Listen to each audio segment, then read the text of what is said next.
There's 6 people left. We're down to Nanjo, Ava, Kraus, Natsui, Jessica, George, and Battler.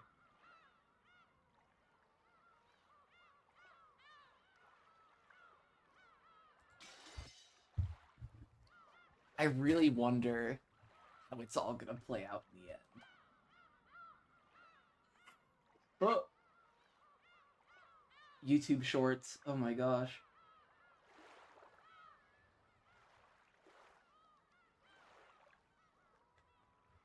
But I'm doing alright. It's been a good day.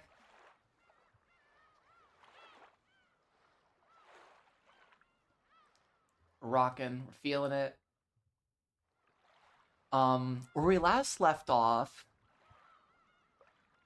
we kind of saw the whole big fight between not Natsui, Kairi and Hideyoshi and Rudolph against the Sisters of Purgatory, and then those Chester sisters or Chester sisters, Keister.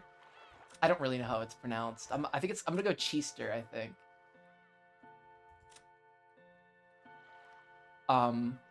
It's really interesting is that the way they're telling the story, and I'm really confused as to where it's going, but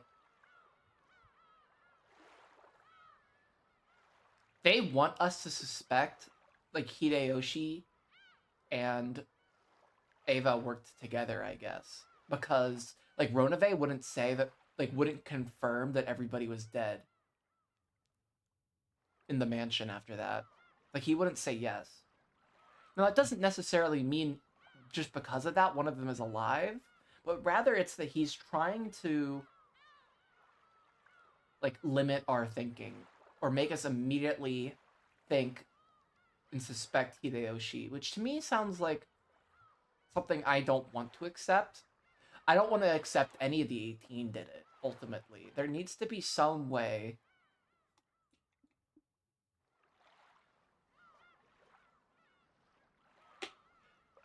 to figure this out without suspecting the 18, like Battler wants.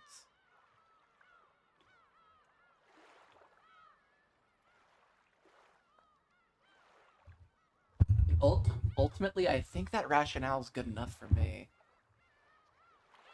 We do know that Jessica, Natsui, and Kraus are all alone back in the guest house, and I think they're gonna get murdered.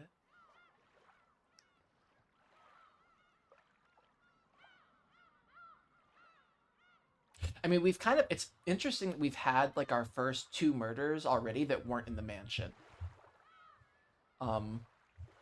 With Rosa and Maria's deaths. So I'm really interested to see like what a murder in the guest house is, and like kind of my theory that there is like some hidden passage we don't know about that might connect the 2 houses. Like that just seems very possible to me. That's very Winchesterian. Kind of goes in with my regular theory there. But I don't see why I should be waiting around. I gotta jump in, back into episode 3, Banquet of the Golden Witch. Oh, and there was like this whole melodrama between Battler and Beatrice.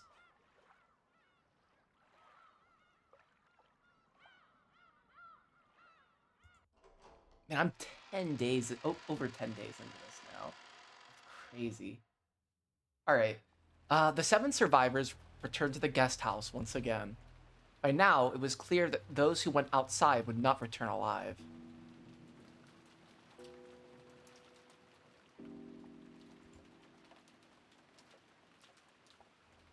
Rudolph's group had gone out with 2 guns and a master key, but those have been lost.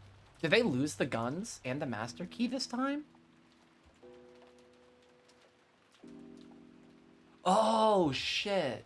Yeah, it was already clear that those had been stolen by the culprit.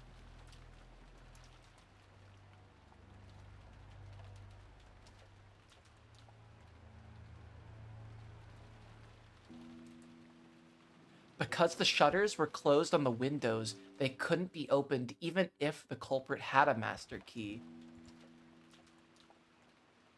The front and back doors that led to the outside were all sealed by chains. And they were further blocked with sofas and tables. Even if the culprit decided to break in through the violent means, it wouldn't be easy for them. At this point, the typhoon may actually be fortunate.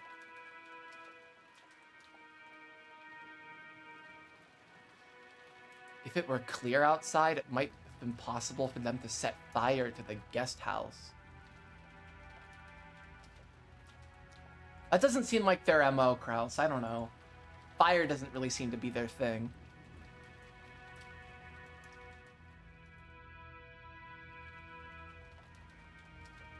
If there wasn't a typhoon in the first place, the boat would have arrived before noon.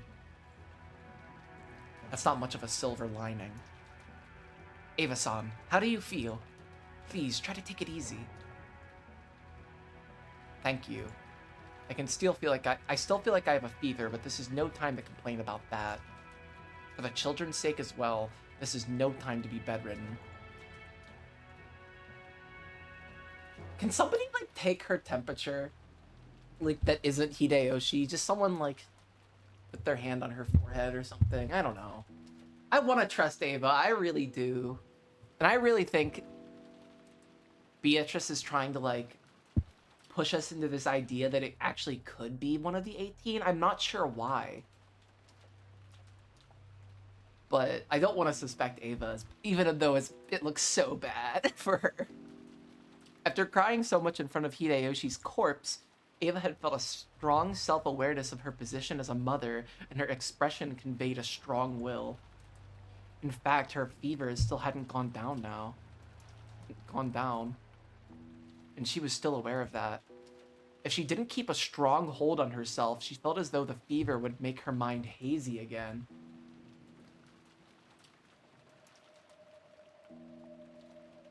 By this point, the first floor formed a final line of defense set up by Kraus, Natsui, and Ava.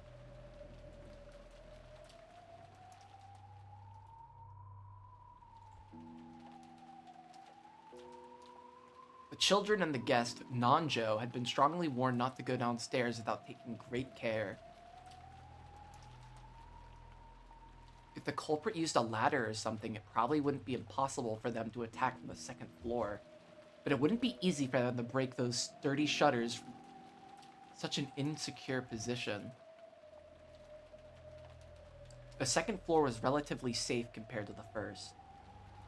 Battler and George had also wanted to remain on the first floor so that they could fight if the worst happened, but Ava put a stop to that.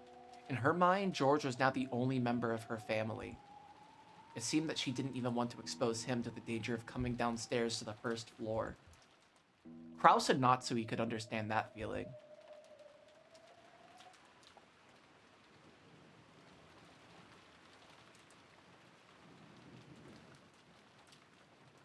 Also, a great deal of time had passed since the siege began. In the second floor cousin's room, Battler, George, and Jessica sat dazed. And didn't even listen to the TV that had been left on. Are we finally gonna get some dialogue from these three? Oh, finally! They're gonna do something!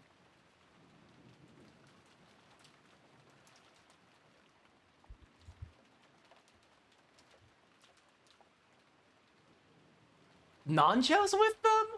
Okay, whatever. For a while... Whoops, my bad. For a while, Nanjo had been with them and tried to lend them words of encouragement. But when he realized he might actually be having the opposite effect, as adults do, he hid himself in his own room on the same second floor. Hi, Sid. I'm doing well.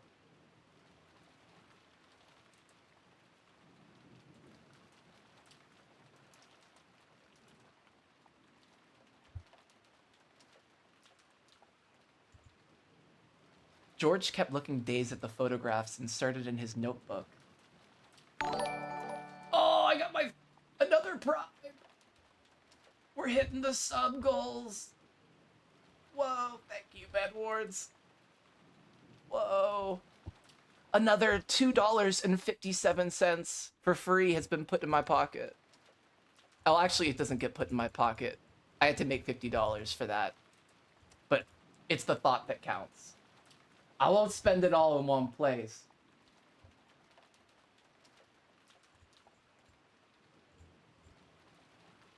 We're getting rich tonight. That's awesome. Thank you so much.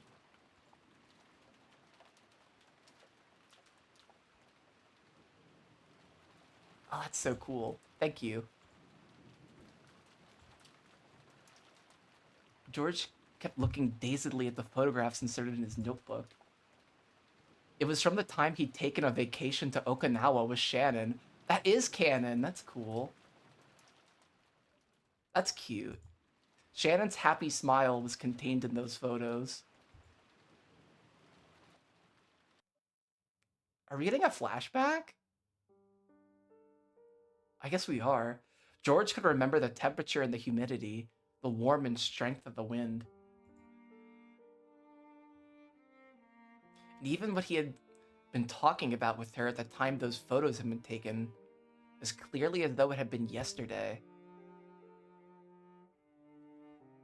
So to George, they weren't simply photos, but a door to bring back warm memories.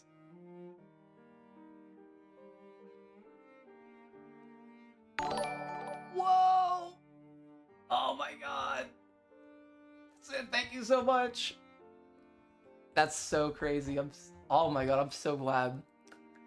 Oh, thank you so much. I really appreciate that, you guys. You guys are so nice. Oh my gosh. That is so cool. I never thought I'd get subscribers on Twitch. That's so cool. I basically got like not partner. I got Twitch affiliate on accident, kind of. So the fact that I'm getting some subscribers, I would have never guessed that. So thank you guys so much. In this room, even though the sound of the typhoon and the TV should have entered George's hearings,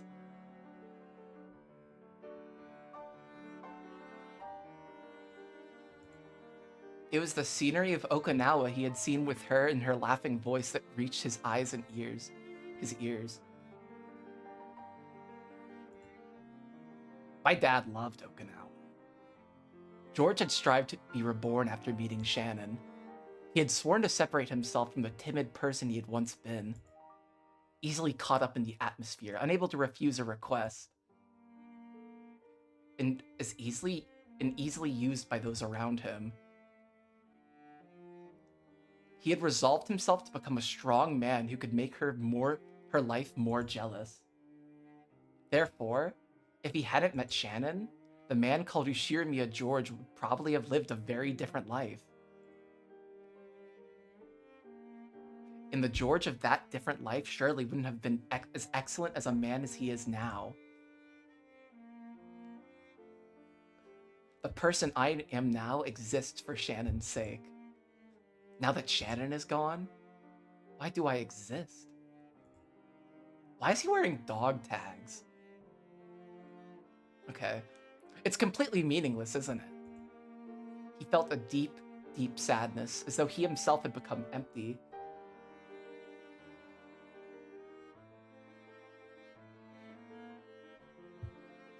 It's a Higurasahi reference.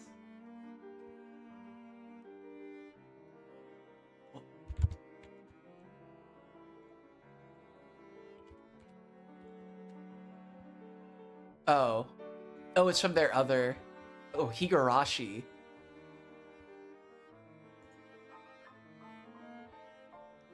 So, do all their, like, visual novels happen in, like, the same universe, or do they just, like, reference them?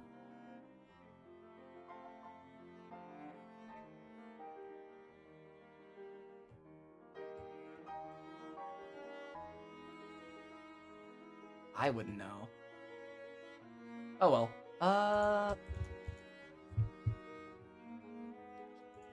That feeling must have been tormenting him this whole time. That's a more contentious question than you might imagine. Oh god. That feeling must have been tormenting him this whole time. However, until Battler mentioned it, he hadn't been aware of the feeling himself.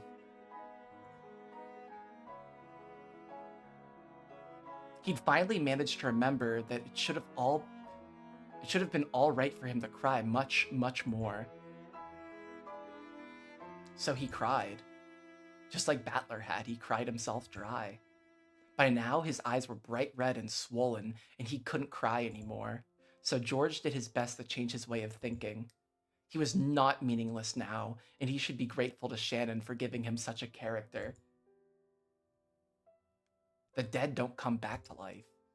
He would have to get over being separated from his most beloved person.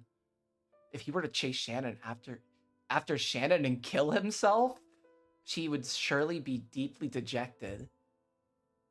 It worked the other way around, too. If he had died and Shannon had chased after him, throwing away her own life, he wouldn't have been able to forgive himself.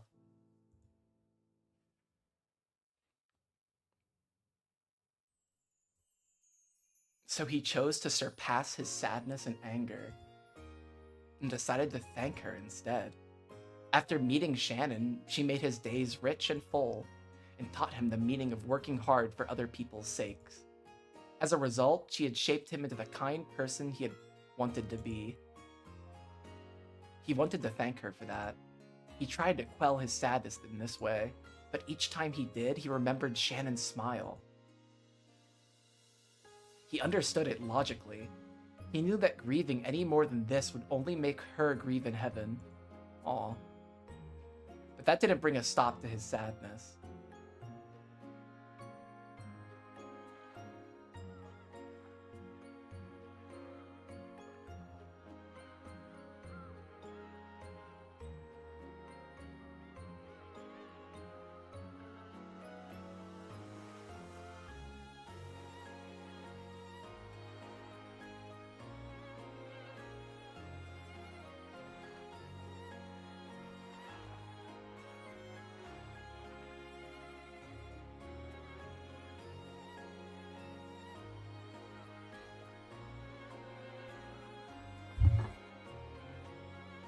That's like one of my favorite tracks in the game.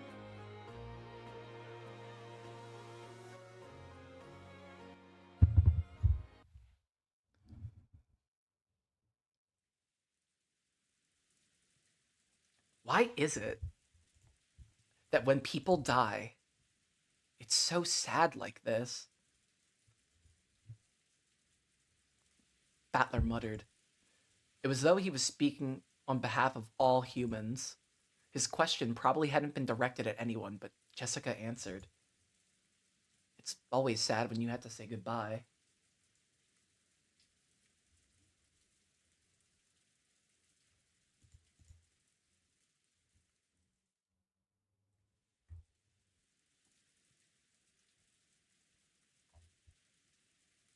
Oh, it's really pretty.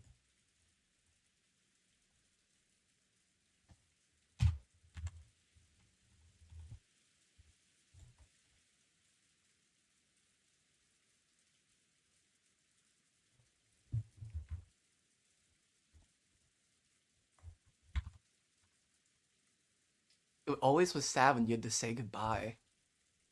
But when the person's old or there's some time, when you know beforehand it's coming sooner or later, that sadness gets spread out over a long period of time.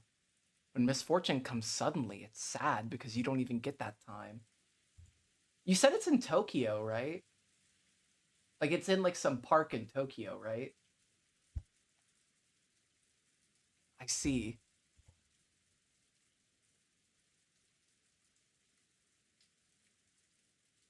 It's funny because the people there were elderly Japanese folks, so I don't think they were Umi heads.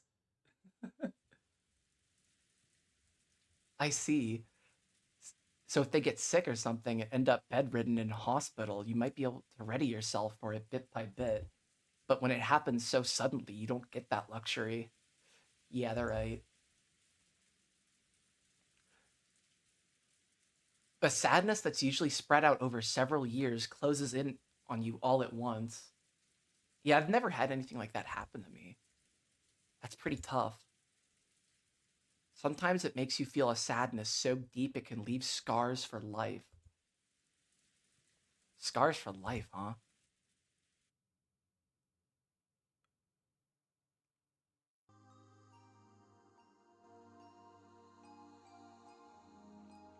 Like grandfather's occult hobby. People say that's what caused it. That Beatrice, his mistress, died a long time ago, and he was so sad that he couldn't pull himself together. Some people whisper,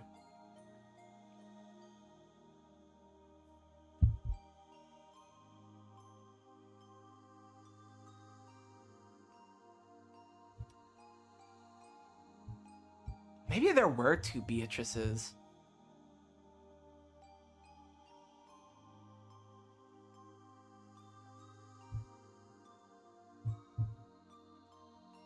I don't know. I just, ugh. Beatrice is like the most freaking complicated character. It's unbelievable. Some people whisper that this is why he started sacrificing the rest of his life to occult research in order to revive the dead. If that's true, grandfather succeeded in that miracle in his last moments. The culprit is the revived Beatrice, and grandfather was reunited with her at the moment he was killed. Pretty ironic that he revived her and then he got killed by her.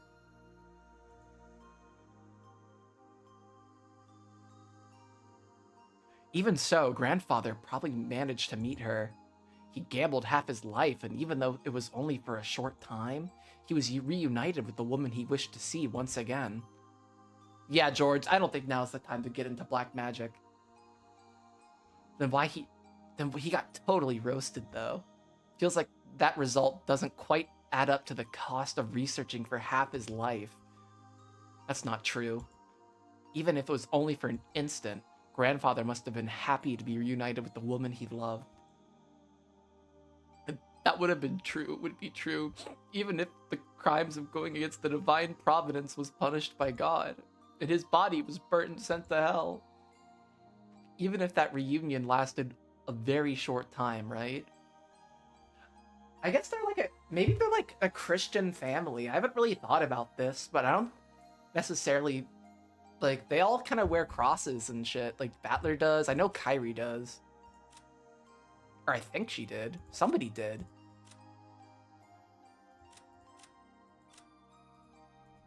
I don't know. Maybe it's not that important. Even if that reunion lasted only a very short time, right? George Nissan, I wouldn't care to meet.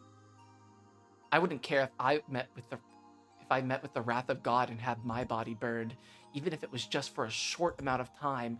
If I could revive Shannon again, I would sacrifice the rest of my life to the same research as grandfather. Let's not do that, actually, George. I want to talk with Shannon again, even if it's only for 5 minutes. Even 1 minute would be fine. I wouldn't mind sacrificing the rest of my life.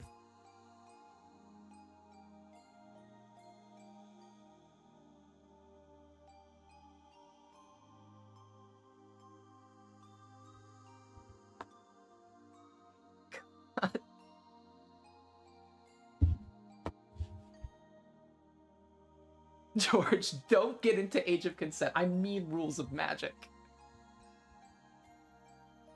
It's a Japan thing. They're weird and different.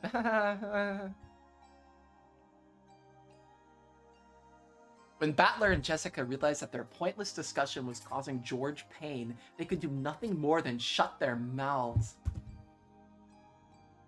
George directed his thoughts to Kinzo's life. He sacrificed half his life to research that no one understood.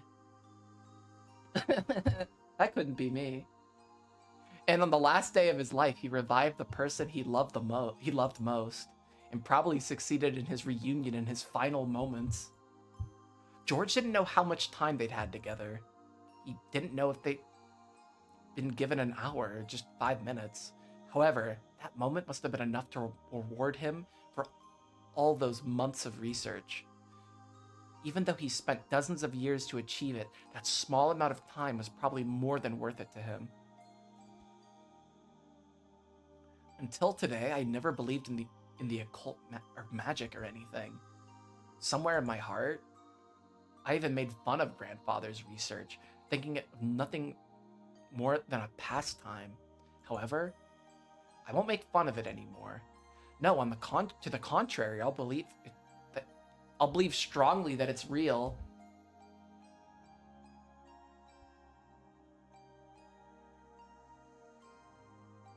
Who's talking right now, Battler? I really hope that's not Battler talking. I hope that's George talking. If the power of belief can create miracles, I'll probably throw away all of my studies up until today. Ugh. Spending the rest of my life from today onwards studying magic. Give me the power of magic. And give me a miracle that'll let me see Shannon again. George, stop it! You need to let go, dude. You need to let go. She's dead. Haha. Sorry, you two. What am I talking about? If you could revive the dead with magic, people would probably be researching it everywhere around the world. No.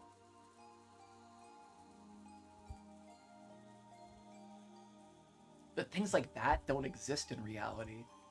No one researches it. That's because they know the dead can't be revived with magic. Sorry for saying something so weird. It's my fault that the atmosphere here has gotten so strange. Sorry for making you tiptoe around me, even though this is tough for us all. Even if I did to divert myself from my sadness, maybe I did say something strange. If I keep talking about stuff that's so weird, I'm sure it won't do anything good for their sadness. But that doesn't mean I can't bear this silence.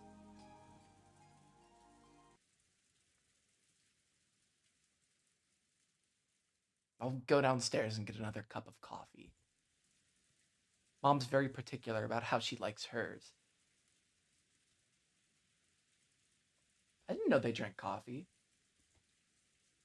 Does anyone else want a refill? Battler-kun and Jessica-chan lightly shook their heads. Without pressing them any further, I took my mug and left the room.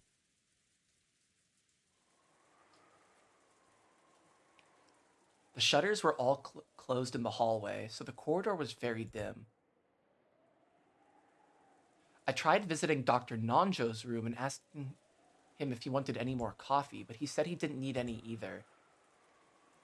It seems my mother's orthodox method of making coffee isn't universally appreciated. One time I made some for Shannon, but she told me that while it was delicious, it was a little strong. Well, how do you make your coffee, Battler? Shannon. That's no good. Even though I left the room to change my mood. That image of Shannon's face filling my head hasn't faded in the slightest. I kept seeing those fun days with her more and more vividly. And it's saddening that I never got a chance to see her dead face. That is kind of sad.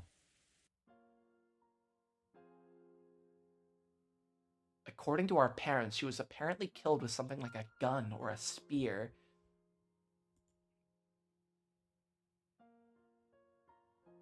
I'm sure they were just trying to console me, but they had said her dead face had been very beautiful and peaceful.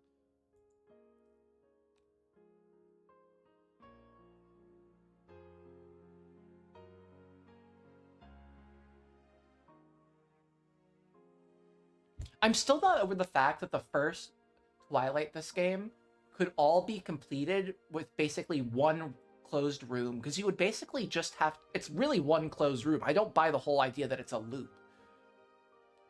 After you killed everybody, you could have just had all the doors unlocked, put everybody in there,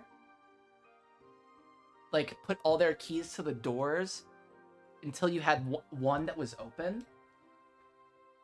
Like, all that were locked except one, and that's like the whatever servant you wanted to pick.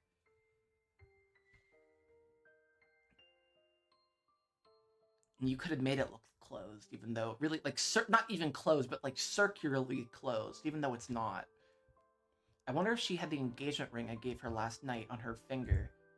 Or maybe I'm just looking at it totally wrong and I just don't have the math skills in my heart for it. If she accepted my engagement, she should have had it on the ring finger of her left hand. Last night we were both on the edge of losing it and not calm at all. She hadn't accepted my engagement pretty courageously. But she might have regretted that as a rash action once she cooled her head. She might have taken the ring off. I wonder if she has the ring on now. I want to be sure of at least that much. I want to know how she felt at the very end. But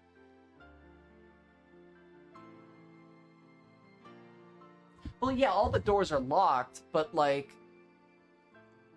once they killed everybody, they could have just taken one key to lock all the other doors and then create just one closed room. Like, set it up and make it look closed, and then they locked it all. And then, essentially, it's just one closed room. It's just whatever the room is. That's the question. I mean, I think it's Kinzo's, because to me that makes the most sense, but we'll see. I can't wait to figure out how this all works out in the end. This is going to be so cool. I wonder what will happen to her body. After the autopsy, it'll probably be immediately cremated. Then I'll never be able to see her face, even her dead face, for all eternity.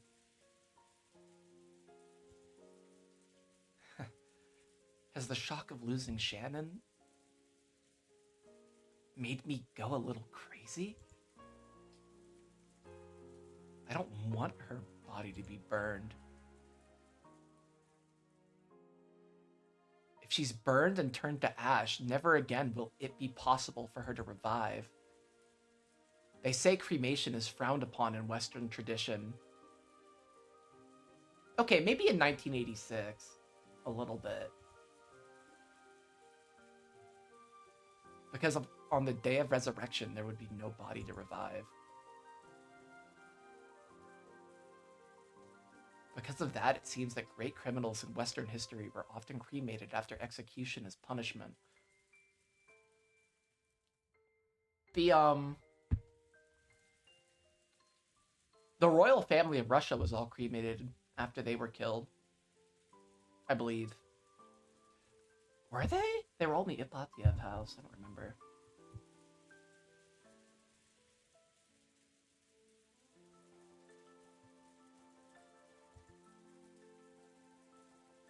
And their ashes were sometimes scattered in rivers and such.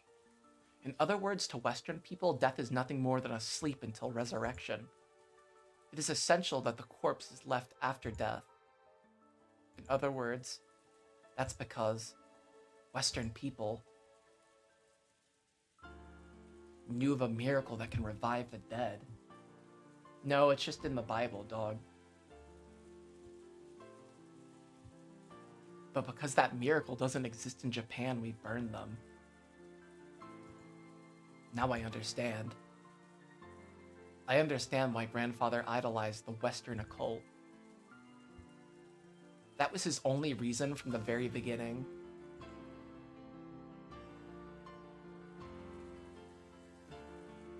Just to revive the person dear to him, grandfather spent the rest of his remaining life researching the Western occult.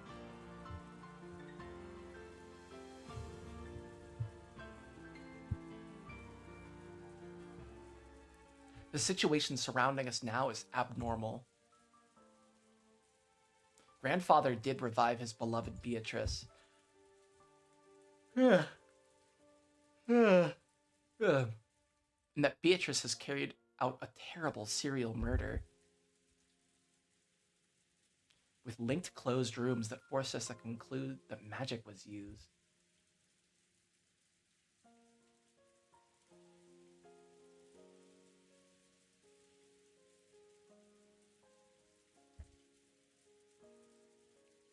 The Golden Witch Beatrice, the incarnation of the miracle of the Western occult, also the culprit who killed Shannon.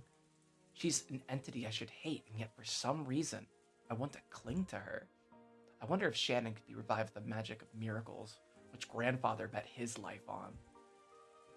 According to the legend of the Ushirimiya family, grandfather met with her long ago and was given a vast quantity of gold. Then, I also met with her. Instead of gold, would she give me Shannon's life? As collateral, I don't care what sort of devil's contract she imposed. I wouldn't mind sacrificing all of my remaining life.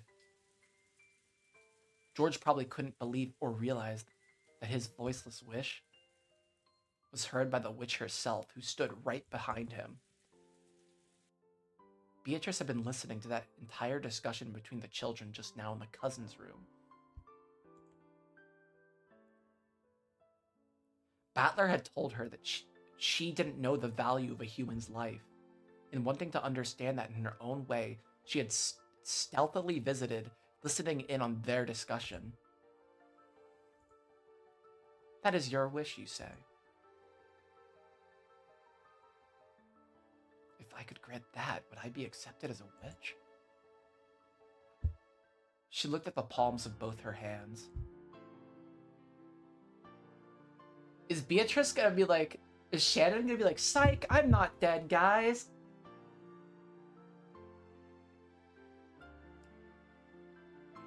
I didn't want to suspect Shannon, even after everything had happened yesterday. Not yesterday, last episode.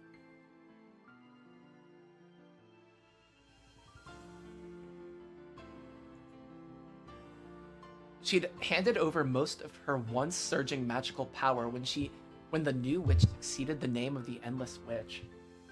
Of course, her current power still made her worthy of being called a witch, but it could not begin to compare to her previous strength. Even without the endless magic, I am a great witch whose name has been thundered for 1,000 years. Reviving the dead will be no trouble at all. Can we not do this, actually? Beatrice, can we please? I feel like a finger is gonna curl in the monkey's paw if you do this. Like, a finger is really gonna be curling on the monkey's paw. Like, can we not? Inside her head, she thought about several magical steps she could take to revive the dead. Even magic that should have been easy in the past would be difficult with her current power. She thought of something, then clicked her tongue, and did so over and over. In the end, she finally thought of a single spell. But that wasn't a spell she couldn't use by herself.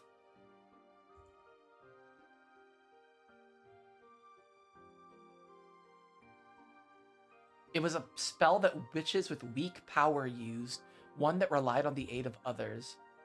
In the past, Beato had looked down upon that type of magic. Therefore, she frantically tried to search for any conceivable alternative. But in the end, she couldn't think of one and slumped over in self-derision. Then, careful not to surprise him, she softly called out, softly to George's heart.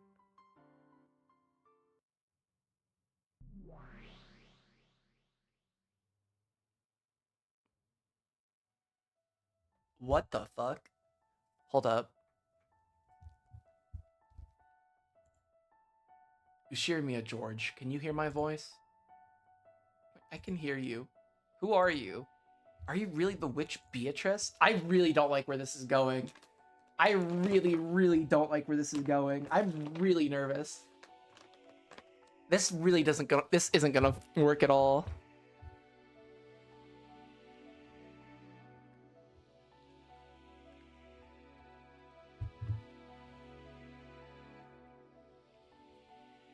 Please stop it, George. Don't accept the Faustian bargain.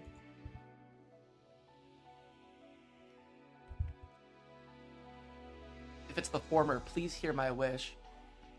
And if it's the latter, just leave me alone. Their conversation in a mental world was a lot like having one in a dream. Where the fuck is this going? When you dream, haven't you ever had the experience of casually accepting something that would have been absurd in the real world?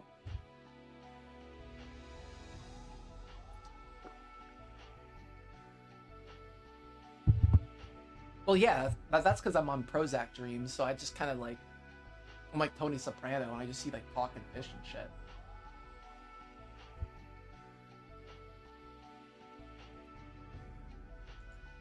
The conversation in this world was like that. So even though a witch appeared and started talking to George, he was not surprised. Indeed, I am the Golden Witch, Beatrice. Normally, you and I would not be able to talk together in this manner. However, you are strongly conscious of me and wish to have a discussion. So both of our channels are able to match like this. I don't care if the person who killed Shannon was you, or someone else using your name. As long as you exist as a real witch, I'll pay whatever cost you ask for. Please stop it, George. You really don't know what you're getting into. If you desire my life, take it now. Please, I want you to bring Shannon back to life. If that's impossible, I'll be satisfied if you just let me talk to her for a short while. Please. I ask for nothing in return. I shall grant you that wish. Really? Really? You'll revive Shannon? Where is this going? No, they're just gonna kill Shannon. They're just gonna fucking kill Shannon again. I really don't like where this is going.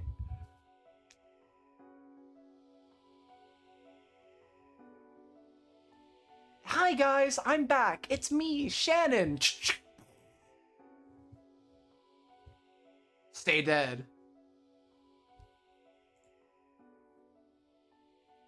However, my current magical power is not sufficient to use the magic of resurrection. Therefore, I must rely on your help. If there's anything I can do, I'll do it. Even if that means taking my heart out right here and now, I will not hesitate. I told you, I don't need anything like that. I will chant the magic. Then, a gap will open the door to the land of the dead. This is just gonna be a reason to suspect the Ava branch of the family more, and I really don't like that. I do think it's sad that George doesn't want to live without Shannon. Yeah, he's 23. He can't get over his child bride. I don't know. Maybe I haven't loved like that. Maybe I don't know. Maybe it wasn't for me. But like, I don't know. Yeah, no. Bringing people back, not wanting to live, I don't know. It's no thank you. I would never trust something like this. But as I am now, I do not have the power to bring Shannon's soul through that gap. However, you have strong feelings for Shannon, and those feelings will surely become magic that can bring her soul out without fail. What do you say? Will you help me? I will. If Shannon's life will be restored, there's nothing I'm afraid to lose. George's fists shook in silence.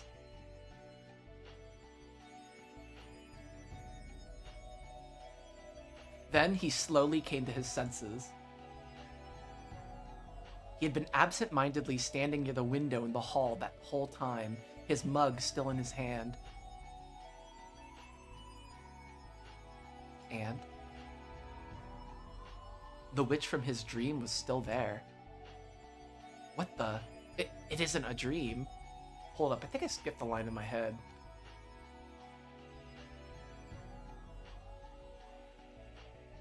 It's gonna be like Hercules, where like Hercules is like swimming through the souls and he's like trying to find Megara. Like he's gonna start getting older as he's like swimming through the dead bodies. It's gonna be cool. It isn't a dream. Be quiet. I'm very fragile now. If any more humans appear, I will not be able to preserve this form. I shall grant your wish, so stay silent for now. I mean, yeah, this is basically Beatrice trying to be the sun in the North Wind and the Sun. Like, she's kind of trying to throw Battler a bone. She's like, I can be nice. Look, I can bring Shannon back. I can do this. I can do that. Look at me. But it doesn't take away from the fact that witches don't exist. But how does that compare against the Red Truths? She can't violate a Red Truth like that. Oh, wait, this is the wrong Google Doc. Hold up, I want to see, because I had it written down.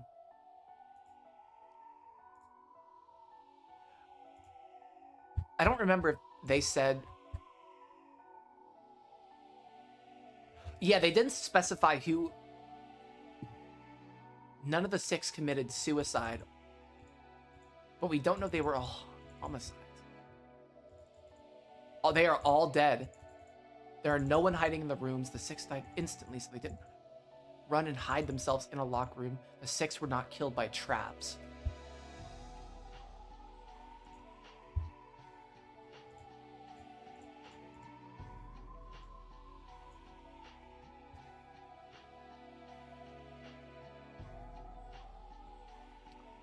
But what? I don't think it's gonna happen then. Because Ronove, it was either Ronove or Beatrice. I don't remember who said it. But they said Shannon was dead. And if Shannon just suddenly pops out of nowhere and is like, hi guys, I'm Shannon, I'm back. Like, that directly breaks the red text. And so I don't think it's gonna work. Or at least I don't think it's gonna work how Beatrice promises.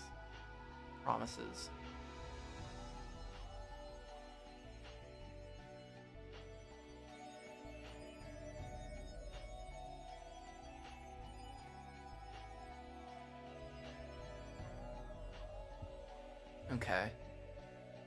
If any more humans appear...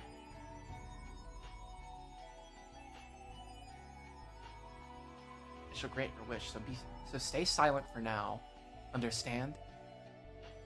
George covered his mouth with both hands, nodding enthusiastically. He's like a kid. Several times. In that instant, he almost dropped the mug he was holding. He's such a kid.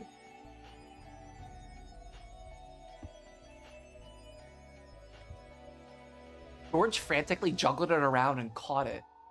Oh, that is so cute. I kind of do love George in spite of everything. He was afraid that if it fell to the floor and made a loud sound, the witch form might disappear like a bubble popping. I think it would, buddy.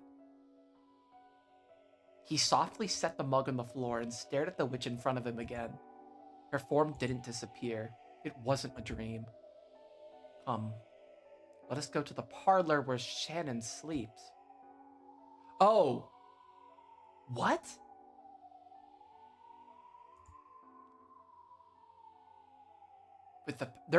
Is he gonna sneak out? With the power of your feelings, we will bring back her soul. Or is George gonna become the 7th Twilight?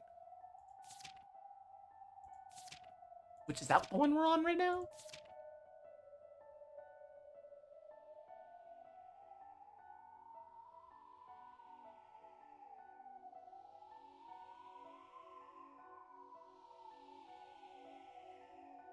Oh, wait. The first 6 are the servants. Maria. Oh, wait. I'm skipping the 3rd line. I'm not skipping the 3rd line.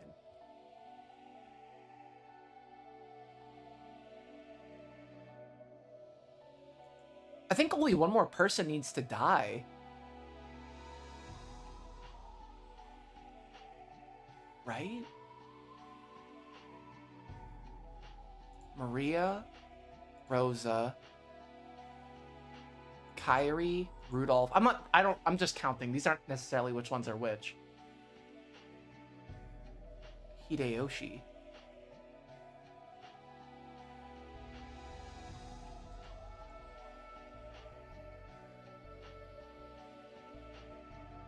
What?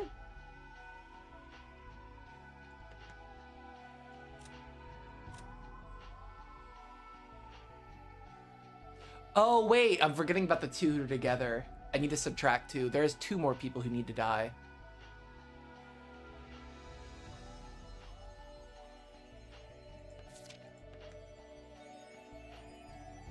That's where I got it messed up. Oh my gosh. So it's just gonna be 1, 2, 3. Two more people need to die. I think she's gonna kill George then.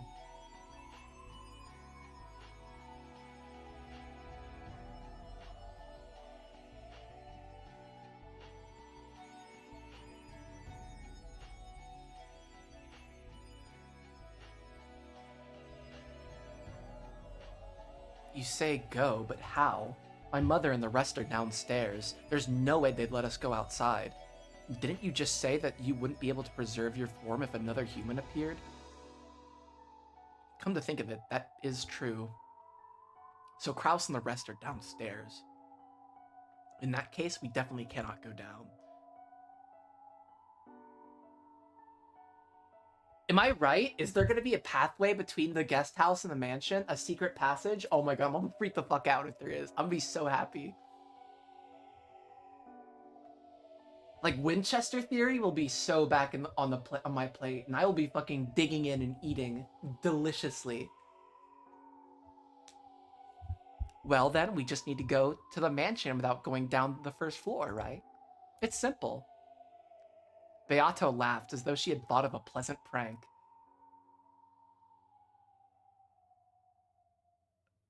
And with her golden pipe, she'd lightly tapped a window with its shutter closed. When she did, 3 gold butterflies appeared from the pipe and opened the lock of on the window as though melting it. Damn it! Winchester theory's off my plate. I think. Then the window opened without a sound. The shutter beyond it was exactly the same. The clasp unset itself, also without making a sound, and it quietly opened.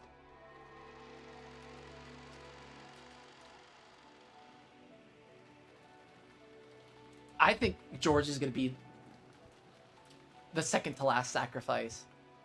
I think this is so... I think he's getting lured and doesn't even know it. The window opened, exposing the wind and rain outside the mansion. Perhaps because of the direction or something related to the construction of the building, the wind did not blow inside.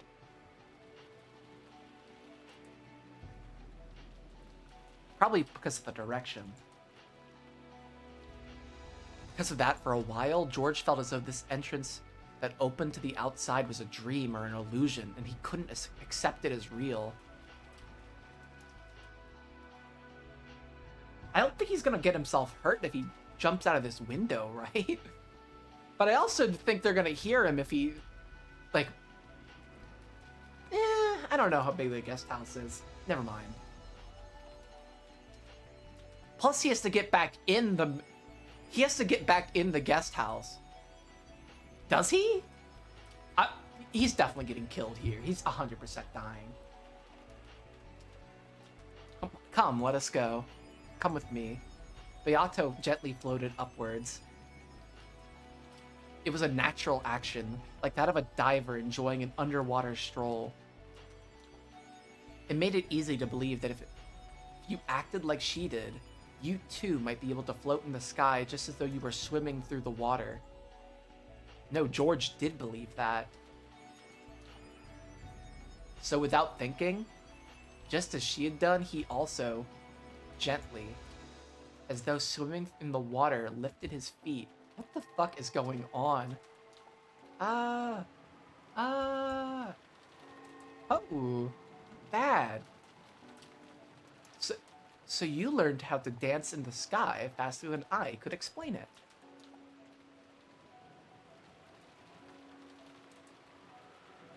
Maybe George is going crazy. George was shocked to find himself floating in midair like he was swimming. Of course, Beato was also shocked that George, who shouldn't have been able to use magic, had figured out how to do that just by instinct. To be able to fly in the air? to swim in the air. You mustn't be bound by reason. Accept it as a natural thing. You mustn't fall back to your human doctrines such as those of Newton and Einstein. Especially when flying high in the sky, an experience which is sometimes plummet to the earth. I wonder who plummeted to the earth. I accept things for what they appear to be. I accept things for what they appear to be. George repeated those words over and over. He must not deny magic, no matter what. Denying that would be like throwing away what might be his first and last chance to revive Shannon.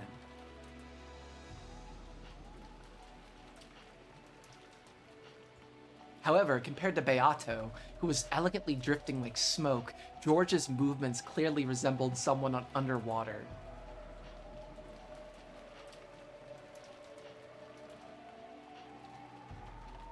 I feel like George and Shannon have like a lot of water allegories with them. Like the whole thing with the sea and the water and the sky being gray. I don't know. Maybe I need to look into that a little more.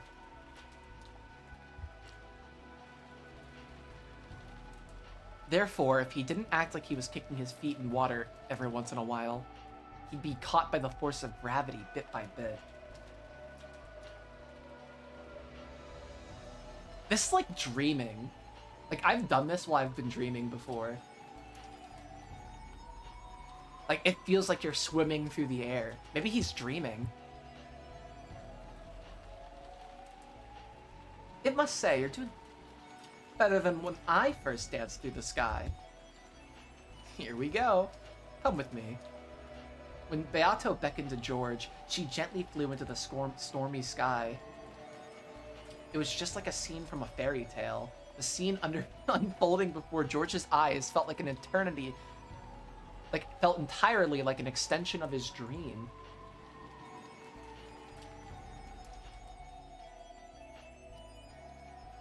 Being able to fly is incredible, but so is the wind and the rain. What's this? Are the wind and rain tormenting you? I could teach you magic to block against that, but it may be too early for you, and it may be a misuse of time right now. Yes, the magic I need isn't that. George wore a strong-willed gaze, refusing to let wind and rain get to him. Like, I feel like this is like Ava Beatrice pretending to be regular Beatrice. It was like luring him away. Like, that would make sense to me. The mansion is coming into sight. How? Hold out just a little longer. If you fall now, you'll hit the bushes in the rose garden. The undulating rose garden was spread beneath the witch and George's gazes. I love the word undulating. It's so fun to say.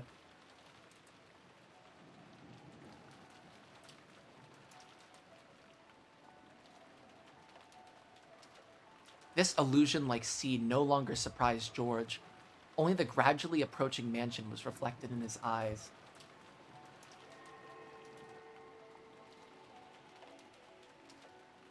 Shannon, wait for me. I will definitely revive you. Oh no, George, I don't think that's how it's gonna work, sweetie pie. I really don't. I'm 25. I can call him sweetie pie.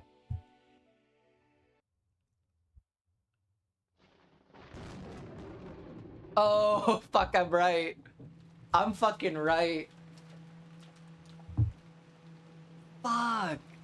Maybe it wasn't Ava that killed them. She's gonna drop him like a freaking sack of potatoes on the fucking ground. He's so cooked. At that time, the cruel witch could now be seen staring at the guest house from a different location.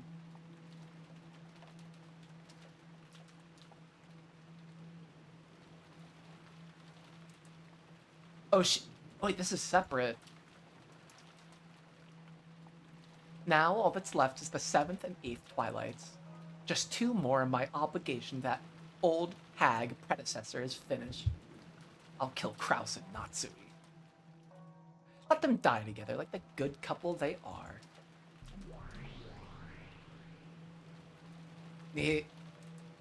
Where's the target? Yeah. In the lobby on the first floor in the guest house. 2 targets. In the lobby on the first floor of the guest house. 2 targets. And Ushiramiya Ava. That's right.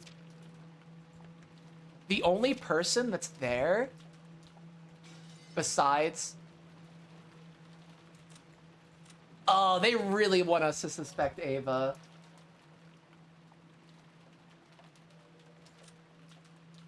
Because it's just these 3 together and Ava. Like, Jessica and Battler doing their own thing. Nanjo's basically done fuck all this whole episode. Shit, they're really trying to, like, corner... They're trying to corner us, and I just don't like that. They're really trying to fuck with us. 2 targets and Ushiramiya Ava identified. Oh wait, I get to remember which one's which. Hold up. Okay, 45 is the pink one, 410 is the blue one. Measuring anti-magic power levels. Data linked to 410. 410 data received. Anti-magic powers levels are extremely low. If Ava's just goes outside, they're Tuda and Abalone on a chopping board. What do you think, great Lady Beatrice? When you give the order, we shall snipe right away. Please, your orders. You guys are really convenient furniture. Not like that old second-hand furniture that's only useful for gouging corpses, right? Cheester sisters, please show me your skill once more. Prepare to fire. And carry out the corpses again, got it? Because I'll play with them a lot. No complaints from you, right, Ronove? Correct. As you command. At that moment, the witch noticed something. It was as though some presence had disappeared. Was it her imagination? Was that someone's presence just now? Did anyone feel it? My apologies, I haven't noticed anything, so please forgive me. We were in the middle of observing the guest house, so our peripheral surveillance was set to off. What about you, Lucifer-chan? Did you feel any presence? No. For an instant, Lucifer glanced at Ronove, asking whether she should answer honestly or not. Ronove gave a small nod in response. No. My apologies, Beatrice-sama. We noticed nothing. Forgive us the stupidity of us second-hand furniture. Okay, that could have been rewritten a little better. I see. If a great demon like you says that, then it must have been my imagination.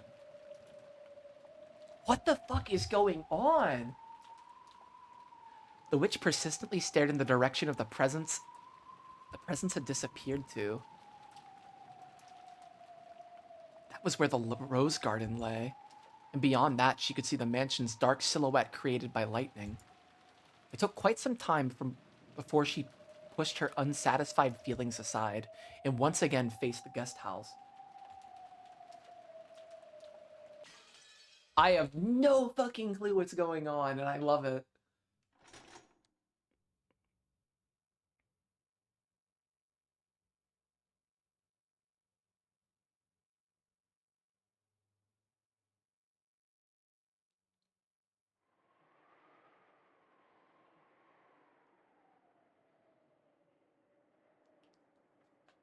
Okay, let's fucking go. This is gonna be so good. The guest house lobby was wrapped in silence. The strings of tension binding Kraus, Natsui, and Ava had already loosened, and they were completely worn out, with their minds beginning to waver. Every once in a while, they would stand up and walk around pointlessly, as though fighting their drowsiness. Are you okay, Ava-san?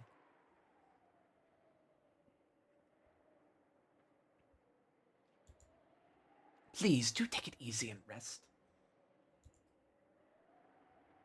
I told you I'm fine. The three of us are now the only adults. Why do they not give a fuck about Nanjo? Why have they, like, just shoved Nanjo up into his own little place? Why aren't they keeping an eye on him? I'm so bothered by this. I know he's just an old fart, but still. This is kind of a crazy-ass fucking circumstance. And who doesn't want to suspect the doctor? That's, like, the mystery, like, thing to do right now. I told you I'm fine. Three of us are the only adults. There's no time to rest. No matter what the cost, we must guard this place until the end. She spoke bravely, but she couldn't hide her rough breathing. It seemed that the fever, which had been calmed with medicine for a short time, had returned. Holy shit. The reason why all the murders happened is because Ava's actually zoinked off her freaking mind on cough syrup medicine. She can't put down the cup. She loves lean. That's why her eyes are purple, actually, is because she loves drinking promethazine. She can't put down the cup. She can't put down the cup. Oh my god. It was very obvious that Ava's health was not good. Take it easy, Ava. At least close your eyes.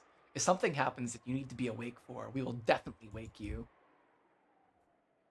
I'm telling you, I'm fine. Leave me alone. It seemed she was already unwilling to budge. Krause and Natsui realized that even if they talked to her any more when she was like this, it wouldn't reach her ears. So without saying anything more, they decided to let her be. To Ava right now, even having an argument like that would be burdensome. It would probably be better for her body if she just sat there with her mouth closed. In truth, Ava was just a step away from being beaten down by drowsiness. Perhaps she shot back at them with a temper because she was trying to rouse herself and throw off her sleepiness. That clock would be pointing at 6 in the afternoon very soon. It's only 6 p.m.? That's so crazy. These Twilights are coming the fastest they ever have been this episode.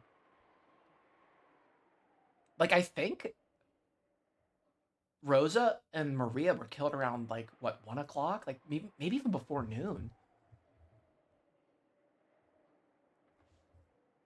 And, like, Hideyoshi, Kairi, and Rudolph were killed, like, maybe, like, an hour after that? Like, an hour and a half at most after that. The clock would be pointing to 6 in the afternoon very soon. She'd had several snacks to distract herself from her drowsiness so she didn't feel hungry. But now her lack of sleep made it feel like it was 6 in the morning, not the afternoon. Even supposing that the boat came at precisely 9 in the morning tomorrow, they still had more than 12 full hours to go. It was an overwhelmingly long stretch of time. Dum bum ba dum bum. Long, painful, hot. Even the sound of the clock torments my body now. In times like this, when that person puts his hand on my forehead, the fever fades at once. Oh, this is Ava. Okay. Or at least I presume it to be Ava. But that person no longer exists. As Ava's mind grew foggy, she was once again gripped by a deep sadness. She had already cried herself dry. Even so, that sadness of losing her beloved husband had not been exhausted. I was wrong. What do you mean? The new witch and Ava were fundamentally the same being. If Ava talked to her, she would always respond. I thought that if I could gain the position of the Ashiramiya family head, that alone would be enough. But then, as soon as I saw that mountain of gold, my greed grew. I was struck by a desire to have that mountain all to myself. That's nothing to be ashamed of. After all, it's your natural right as the Ushiramiya family head. How could you give up even a bit of it to anyone else? I was gripped by that temptation, which is why you were born. Beatrice, like, is the incarnation of greed in a weird way. She's kind of like greed, superstition, distrust. Like, she's like all of that, like, made manifest in a way.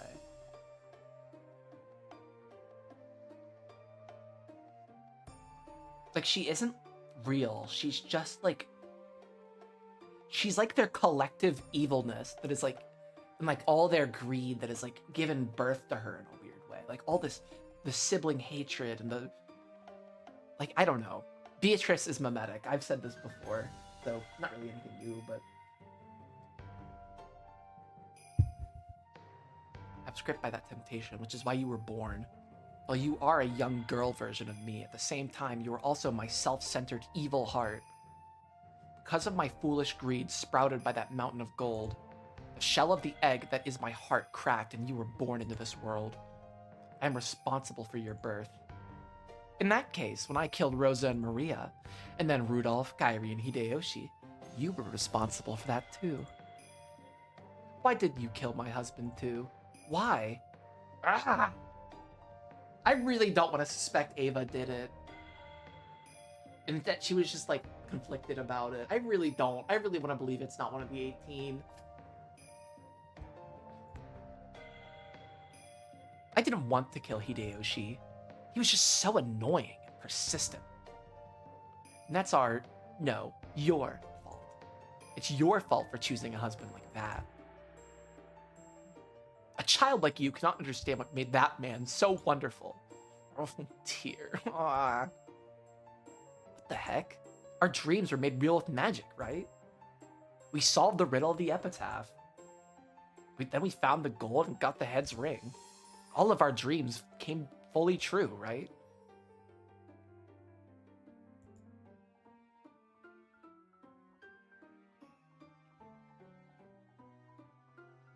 What if Ava never found the gold?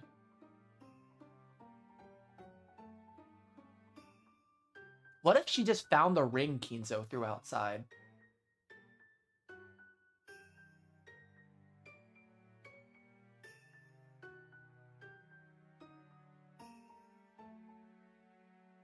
I never considered that.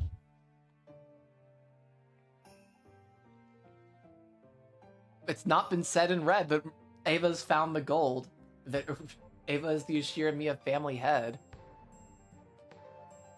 What if Ava never even found the gold?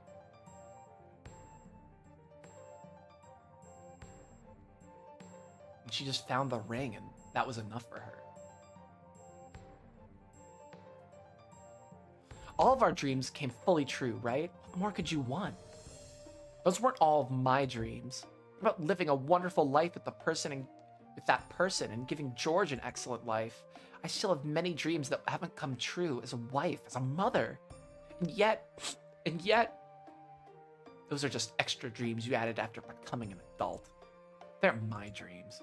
That's because you're a child. Do you only care about what's best for yourself? That's right. Everything is my fault. Back then, why did I resist doing what Rosa told me to? Why couldn't I announce to all the siblings that I'd found the gold? It's all because I'm so hideous. Okay, whatever. My evil heart, which sprouted from my desire to have all that gold for myself, caused you to hatch. Looks like you really hate me. Even though we're both Ushiramiya Ava. No, that isn't true anymore. It was you who said it. I am Ushiramiya Ava, and you are the Golden Witch, Beatrice. So just disappear. Witches are imaginary, illusions that only exist in fairy tales. Things like you should just disappear, never appear in front of me again. Yeah, you're right.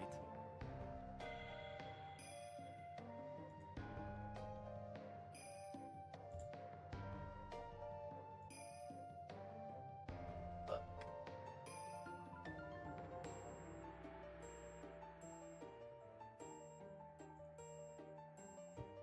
I'll disappear in front of you. I'll disappear in front of you.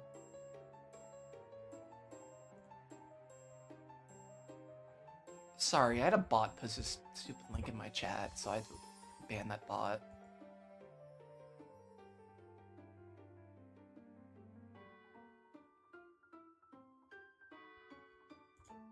From now on, I'll be the Golden Witch Beatrice.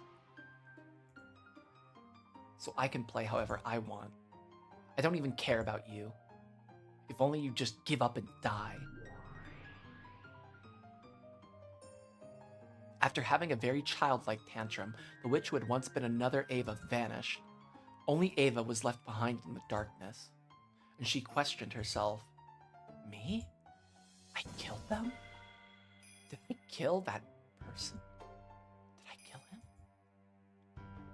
She could no longer answer that question herself.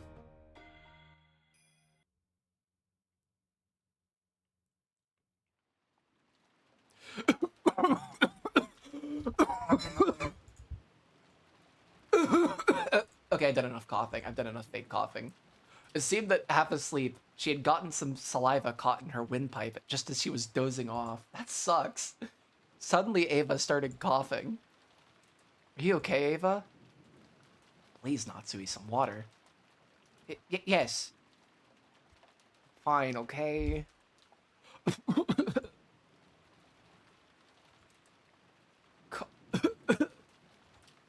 I just choked a bit.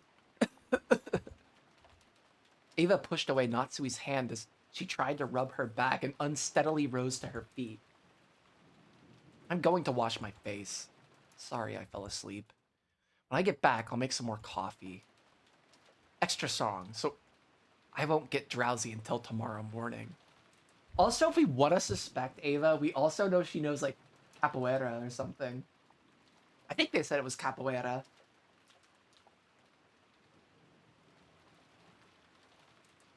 She could, like, kill people with her bare hands, probably. She's probably strong as fuck. She probably could choke the fuck out of Maria. She, like, suplexed Rosa onto the spike of the fence. She's just really fucking good at wrestling. I don't want to suspect her. Anyways. Yes, please do. Your coffee's more to my taste than what Goda makes. I'm glad to hear it, even if it's flattery.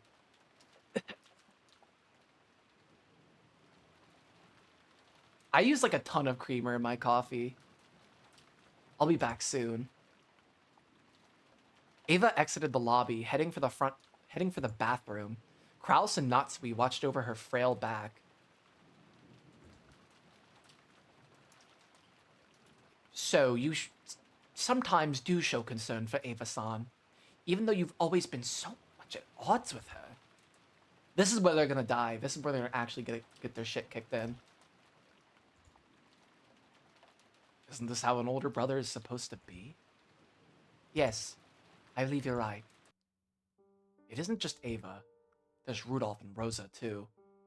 Instead of acting like an older brother than them, all I ever did was speak arrogantly and bully them. In my own way, I was frantic in my desire to be like father, but I could never match up. Always vented my feelings on them. But that is no excuse. I probably gave Ava scars so deep they still have not healed. I regret it, but even if I apologized after all this time, it would do nothing to heal. Yeah, it would actually, Kraus. I think it would actually be really cool if you freaking apologized for being a terrible brother. I think you should apologize, actually. Fuck. This is why this family keeps freaking dying, because they're all freaking dicks to each other. They all hate each other. If they all just stopped hating each other and just got along, I'm sure nobody would die.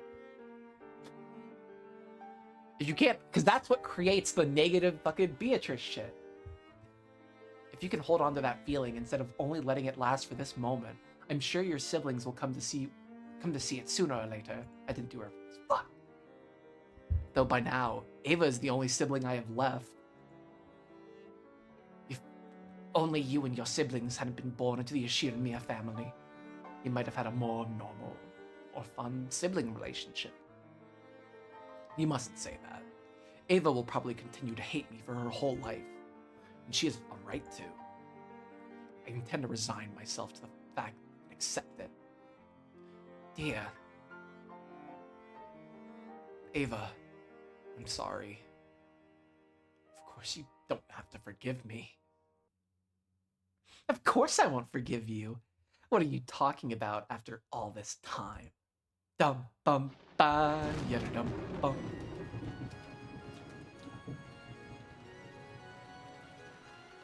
Oh, so now you're feeling guilty. If only you just give up and died right now. Do it, Cheester sisters.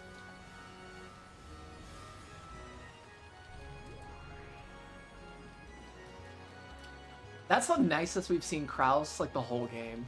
The only kind thing Kraus has ever fucking said. I'm almost 80 hours into this game. I'm 82 hours into this game. That is the only nice thing Kraus has said. I can't fucking believe it. 45, firing permission received. 45, firing permission received. Reconfirming firing arc. Correcting for weather discrepancies. Data link to 410. 410, data received. Firing permission confirmed. Nyeh, firing. Together, the sisters released the magical bowstring they had readied. A beautiful tail trailed behind the gold arrow, and it drew a lovely curve as it flew. It was just like a gold snake.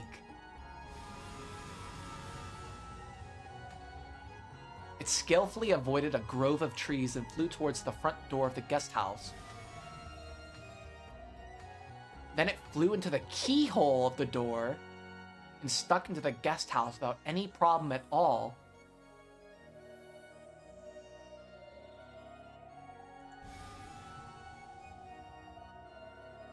The gold snake... Wait.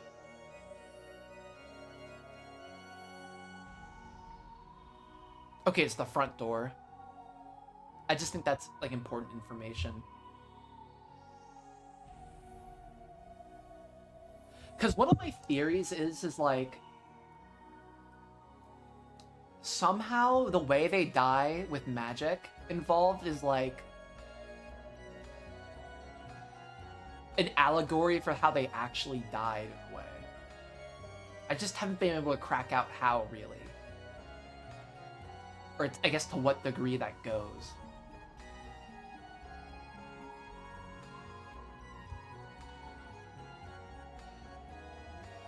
The gold snake raced down the smooth hall smoothly, yet as fast as an arrow.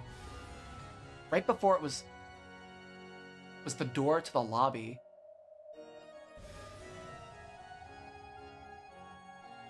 When it flew into the keyhole, Kraus and Natsui were all ready.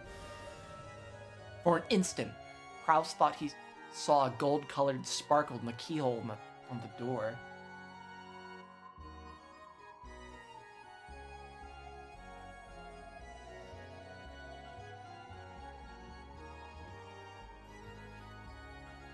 However, at the same time as he strained his eyes to see what it was, that sparkle bent up like a whip and attacked, wrapping itself around Kraus's neck. Ah!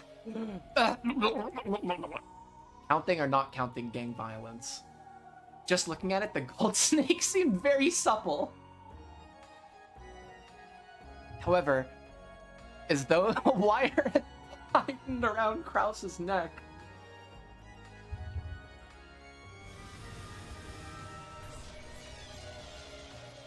And while that snake choked Kraus, it extended even more and also tightened around Natsui's neck. Without even a chance to scream, their eyes bulged as they went into convulsions and then collapsed. 45, hit and kill confirmed. Formulating towing curve, revising capture points, data link to 410. At 410, data received. Initiating corpse towing. We got both of them. Yeah. Just like a regular anime girl who sometimes has, like, Peter Griffinisms. I love that. The gold snake began to drag Kraus and Natsui's bodies back. They slipped through the corridor, dragging the bodies gradually increasing in speed. How am I supposed to take this whole thing with George going on?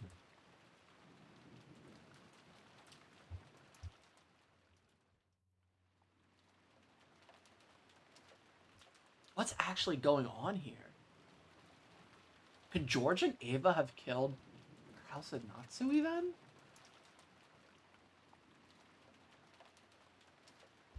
Fuck, why do they want me to suspect them?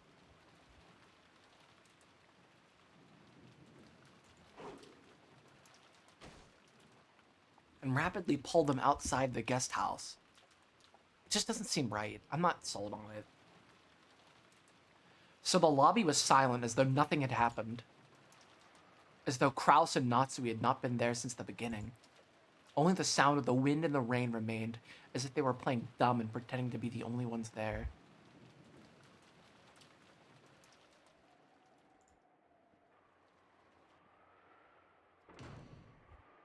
Sorry, I'm fine now. I'll go make some coffee. Ava returned to from the bathroom, but no one was in the lobby.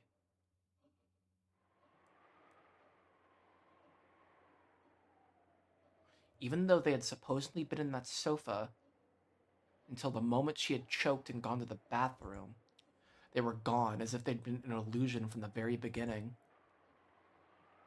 How careless of them. Where did those two go off to together? Ava put her hand on the sofa as though acting out a scene from a detective novel.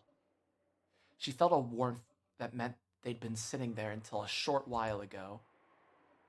Maybe they went to do the rounds or something. For the time being, Ava sat down and waited for their return.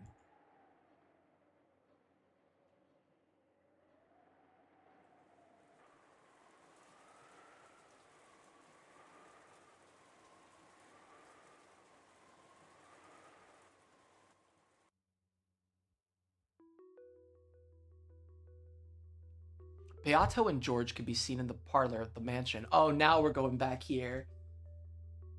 Shit. George was kneeling near Shannon's body as though praying. His face was serious, and there was even a bead of sweat on his forehead. I don't know why I added bead of sweat, but I think it would have been better. Okay. Maybe it's a bit hackneyed. Who am I kidding? However, Beato was the same. Now that she had handed her name over, most of her previous power had been lost. Of course, she still had more than enough power to be called a witch, but compared to the past, it was a very faint thing. Good. Don't talk to her. Don't touch her with your hand. Call to her with the voice of your heart, and seek her with the hand of your heart. Only your strong feelings can make my magic reach Shannon's lost soul. George kept praying earnestly and silently.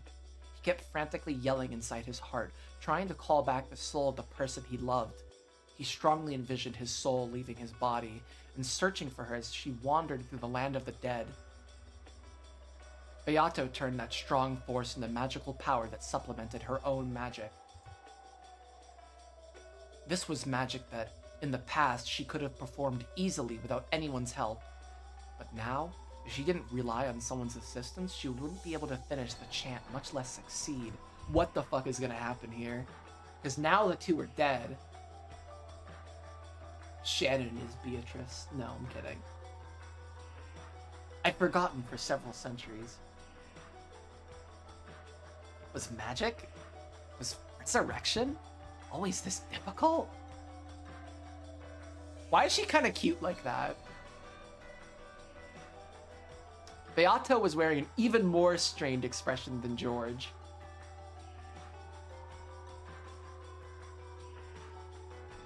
It had slipped her mind, but originally the magic to revive a life was the ultimate hidden art. The abnormal thing was her previous magical power, which could be used over and over with a snap of her fingers. So the heavy burden on her body and mind was, fundamentally speaking, extremely natural. However, this man's power, even though he doesn't know magic, it's nothing to be laughed at. I see, so he truly is Great Kinzo's grandchild. You know, she said that about Battler too, which is kind of funny. The strong energy pouring from George was large enough to act his magical power. But it's funny, she actually said it for the totally opposite reason. She said Battler was Kinzo's grandson because he was like that so anti-magical naturally.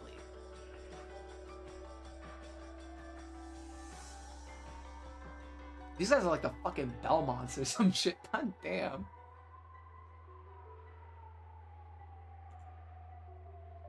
At first, Beato thought it must be the blood of Kinzo, the sorcerer. However, that probably wasn't it. She had a feeling that Battler already told her what it was. It had been born from the power of George's sadness at the death of the person he loved, and from the way he had tried his hardest throughout his life. From the warm time spent together with Shannon to the size of the dreams they swore to protect in the future. Is it really possible for humans to take life so seriously, even though they only have a single one? It's because they have a single one, Beatrice. It was only natural. To her, a life didn't mean anything more than the difference between the top and bottom of an Othello piece. Othello piece? Is Othello like a game?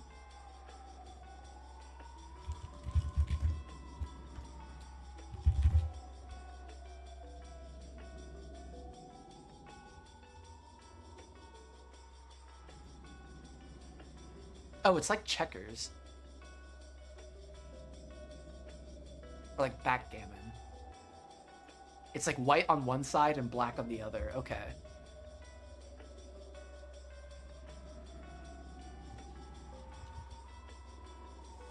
It's also called reversey.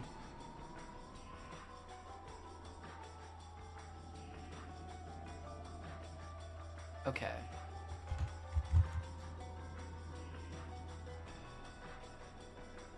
Okay, so what it's saying to her, like, literally, that, like, life to Beatrice is either, it's just like a game. It really is a game to her, is what basically that line means. Okay.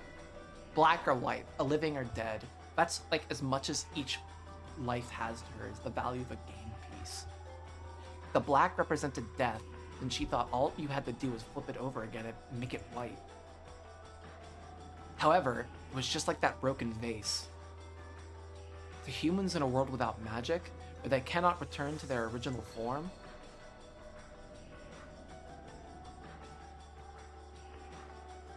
it is very, very very natural for them to bet their life and soul.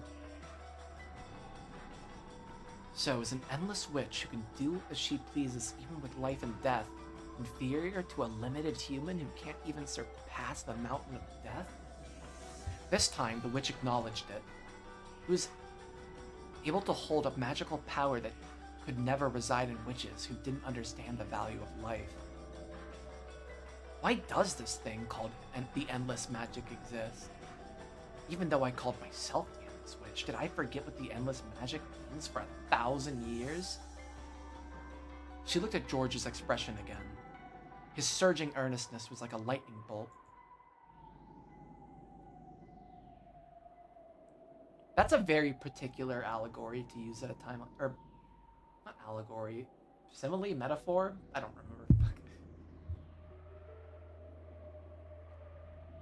Hold up. I gotta look this up because I was thinking about this last night and I didn't want to Google it.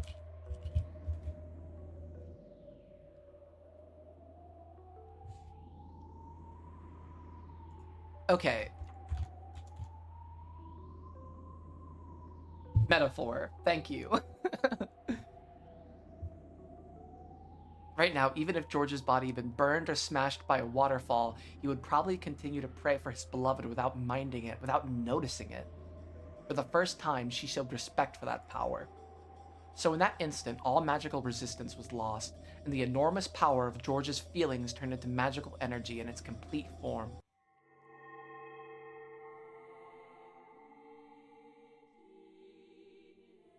I'm gonna freak the fuck out if Shannon comes back. It can't happen.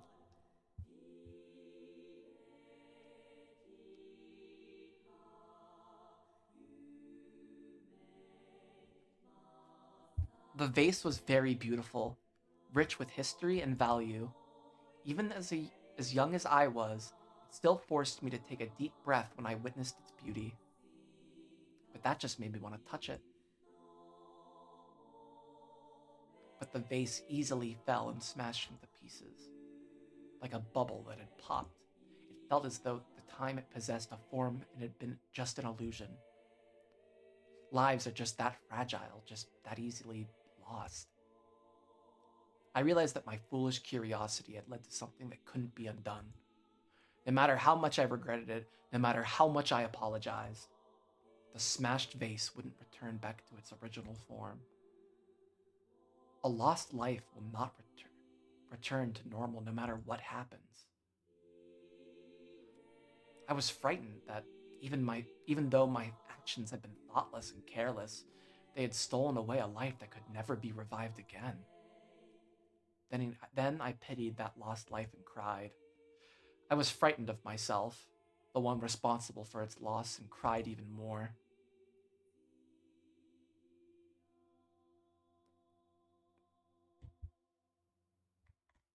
I'm sorry, I really need to scroll up. This feels really important.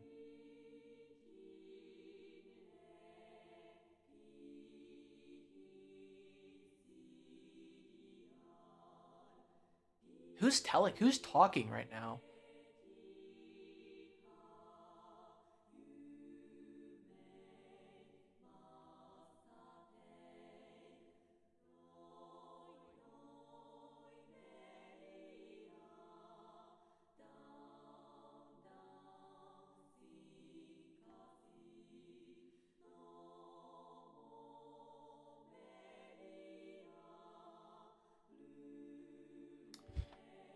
Hmm.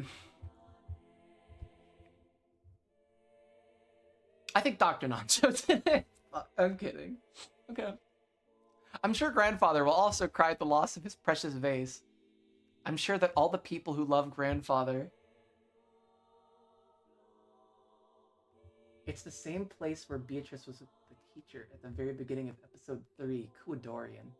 Or at least I think it's Kuadorian.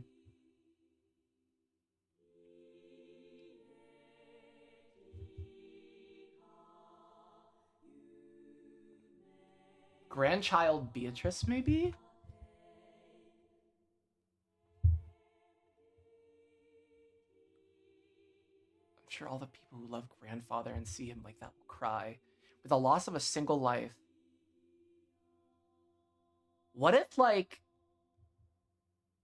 that, like, Mistress Beatrice died giving birth to this Beatrice?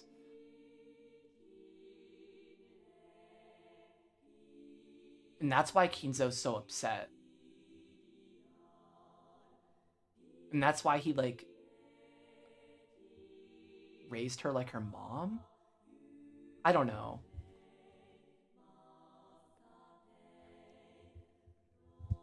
The loss of a single life, the whole world can be filled with so much sadness. I cried even more at how terrible that was. Like, maybe that's what she's feeling guilt about right now.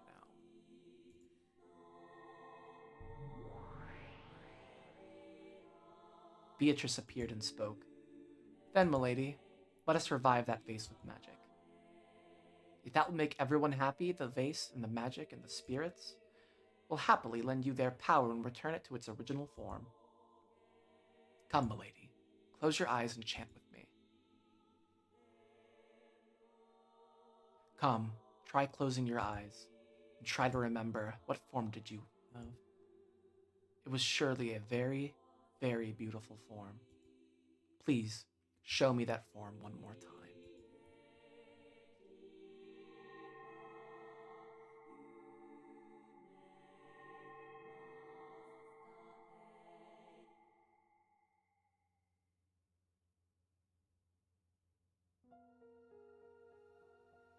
Those words of power knocked forcefully on the door to the land of the dead.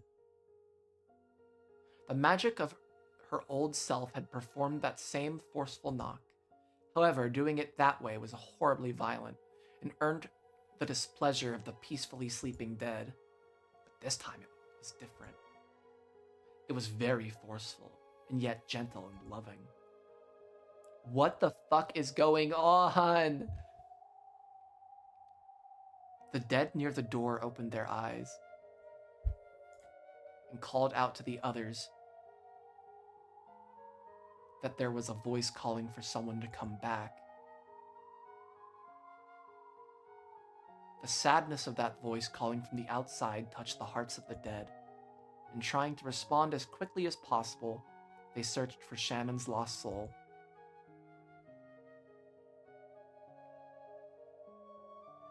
And then, they found it.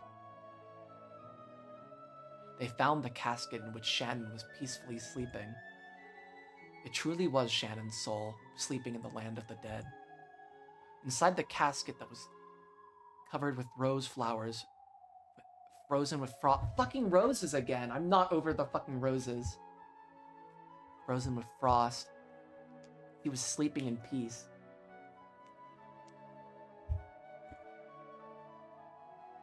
The dead silently lifted that casket up. While at a glance, it looked like a funeral march, it had the complete opposite meaning. It was solemn, but filled with joy. What if we're just watching... Well, now that two people are dead, the witch can revive. I mean, is Shannon the witch? I don't know. The long-forgotten dead were made to... Like, what is the implications of Shannon coming back? Do they have to kill another person now? Is Shannon gonna come back? I just gotta shut the fuck up and read. The long-forgotten dead were made to remember that they were loved after their deaths, and they were all given a warm sense of peace. Then, as though guided by a warm light from the heavens, Shannon's body floated up out of the casket. The dead watched her go. They squinted at that warm light, offering their respect to this unknown member of the living who had not lost his love for a person even after their death.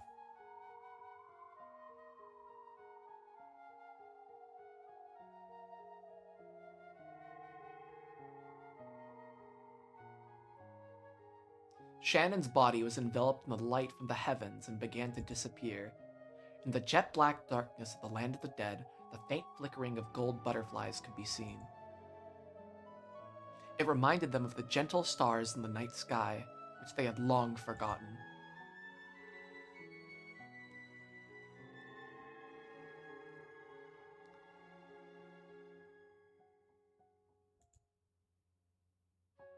George remembered being told that he must not say anything, and he hurriedly covered his mouth. However, it felt like his heart was trying to jump into his throat, because he had seen Shannon's eyelids shake slightly.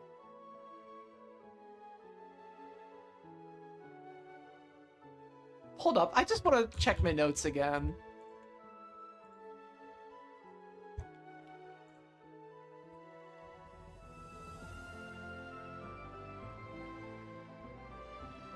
This really fucking throws everything out the window. I really fucking hope her eyes don't open. I hope he's just fucking tripping balls.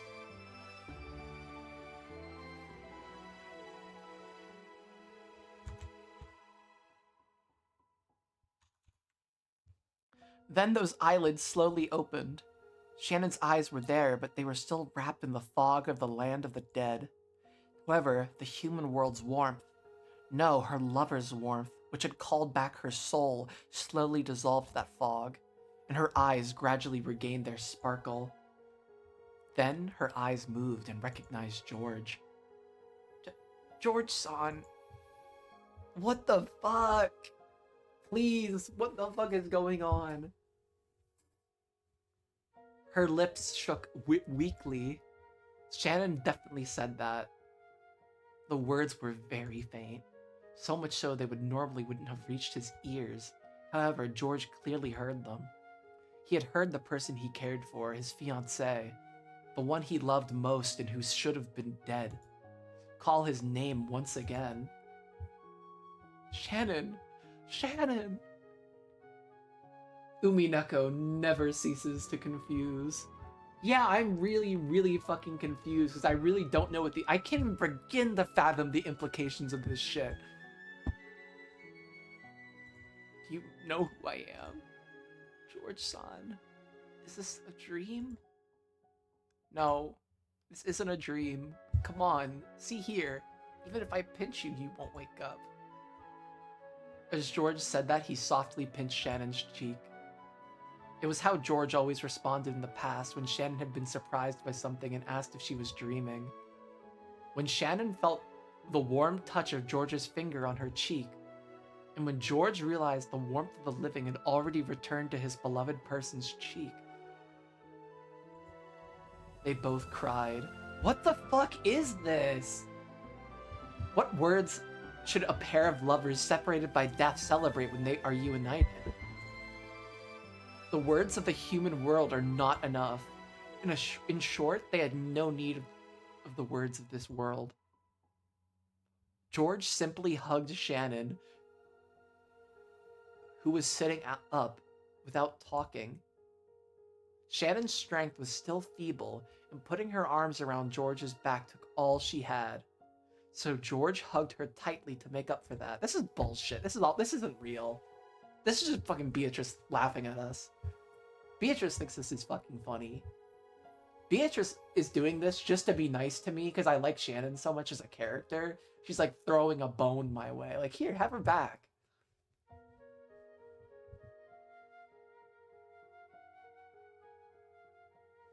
To stop each other from going once more to a place the other's hand couldn't reach.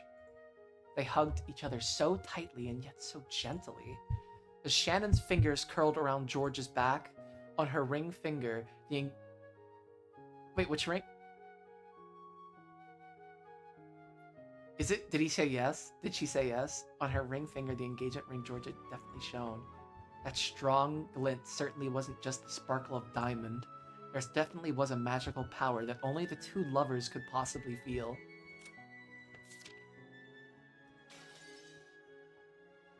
Maybe it's something about the brooch from episode 2.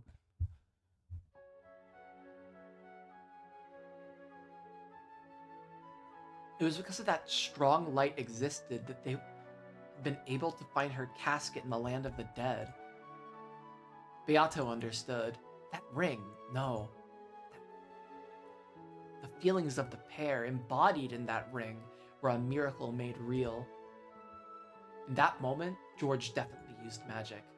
Beato had done nothing more than help him along. That magic had a power that could only reside in those who knew of the importance of life, who knew what it meant to try it with all of one's might. It was the power of a miracle, one the endless witch couldn't possibly know of. A miracle that only the power of the finite could give rise to. By now, she had no choice but to accept it. She had to accept that true magic, true magical power, exists in the place farthest away from she who called herself a great witch. This is super fucking cool. Beatrice-sama. Beatrice-sama. She brought you back to life. Thank you, Beatrice. No, I did nothing. But revive Shannon was your magical power. It was your magic. The Oshir Mia blood, which makes miracles come true, surely saw through you through. George-san revived me? Indeed. It was an incredible display of magical power, one that I could not hope to compete with. So, I am still nothing more than an apprentice. Now I finally know my place. Beato staggered backwards. Her physical strength was clearly exhausted. She had humbly said that George's power alone had revived Shannon, but Beato had also used all of her magical and physical strength. And she reflected upon how difficult it was to revive a single life, something that she'd been able to play around with however she wanted to in the past. The couple kept on embracing each other tightly. By doing that, those feelings that couldn't be communicated with a billion words were shared. Thank you, Beatrice. We're in your debt. Thank you very much, Beatrice-sama. I'll never forget the debt you owe for bringing me to George again. Yeah, it's not like she, had you two killed multiple times. that she's just doing this because she's having some character development where she's realizing that maybe she should be nicer to Battler and actually get her to do what she wants. No, not at all. Stop that. Stop that. Being thanked by a pair of lovers is far too embarrassing for one who has been feared as a monster of a person. Don't worry about me. Celebrate your reunion together to the fullest. Beato, who was leaning with her back against the wall, slid down on the wall and sat. How many centuries had it been since she last grew this tired from using magic? I probably haven't been this tired since I first succeeded in magic. Didn't teacher praise me that time? Oh, but didn't I kill that same teacher who praised me? Don't be so naive, Beatrice. Isn't that what killing means? Finally. Seems you finally remembered how to use magic. My head feels parched and suffocated. I can't even remember. More importantly, didn't I kill you? You shouldn't be appearing. You are still allowing me to live even now. That is why I can appear like this. However, I did not just come to pat your head. Did you come to sneer at how pathetic I am? Anyway, if I have my head patted by a retired witch after all that's happened, the other witches will laugh at me. That's right. According to your bragging, you are not only a full adult, but a retired one. You are not only a full adult, but a retired one. And yet only now have you learned how to use magic. That certainly does sound too embarrassing to tell anyone. Yeah, tell me about it. Keep it a secret, okay, teacher? Beato gazed at the couple hugging each other with a sense of pleasant despondency.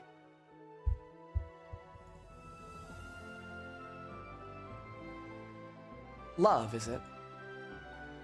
I'm no match. 45, data received. Firing preparations concluded. Ammo type selected and loaded. 410, fire! 410, firing!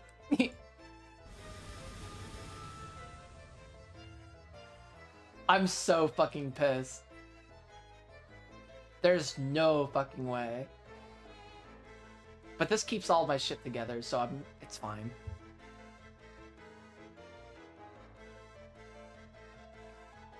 The gold snake arrow fired by the Cheesters weaved its way through the bushes in the rose garden, weaved its way through the hedges, and climbed the stone steps towards the mansion's entrance, aiming for the keyhole. It weaved through the corridors and flew into the keyhole door to the parlor. They're both gonna fucking die. She literally granted them what he wanted. He literally wanted to see her just for a second. Now there's more people dead than there need to be.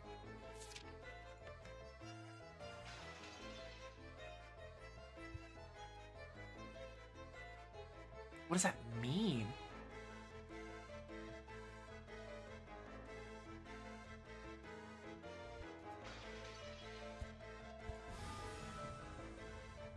Ah!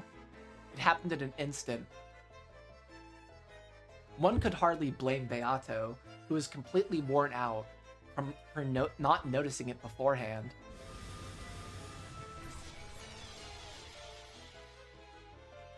Aw, these poor two fuckers. Right before Beato's eyes, the gold snake flew in through the keyhole, surrounded the two lovers, and pierced their two hearts in the blink of an eye. Furthermore, the gold snake faithfully pierced a hole through Shannon's chest once more.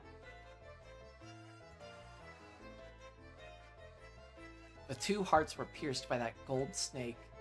No, by that gold sewing thread of the new brutal witch's furniture. And it had happened in an instant, mocking the amount of effort it had taken to revive Shannon. Oh my fucking god. I can't fucking believe it. Before Beato's shocked eyes, two fell over and landed on the floor. George! Shannon!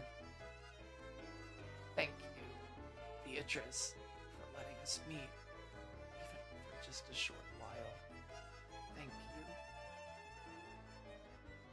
George spent his last breath thanking Beato and died alongside the one he loved. Yeah, she never came back to life for real. She was always dead. George was just like huffing shrooms or whatever. The gold snake, which still sewed the two in place, spun like a large cyclone, revolving around inside the parlor. It was searching for further prey in that room. Then the tip of the snake met Beato's gaze. In that instant, Beato was prepared to die.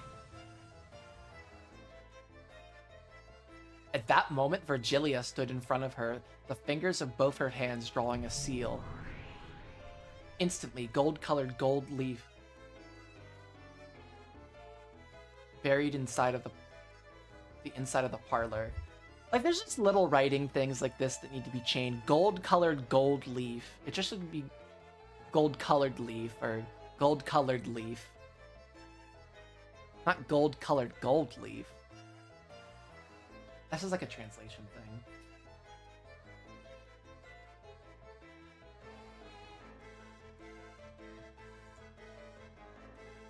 It was like a blizzard of gold.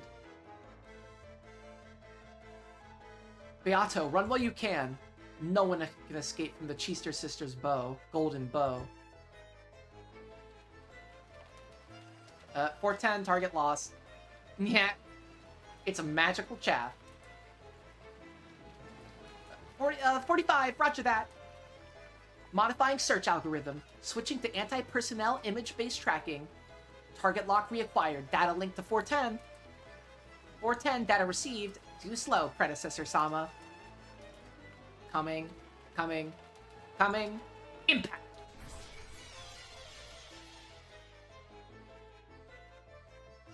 Prey targeted by the Cheester sisters' golden bow did not escape. It could not be blocked. No magical barrier could even dream of blocking it without being multi-layered.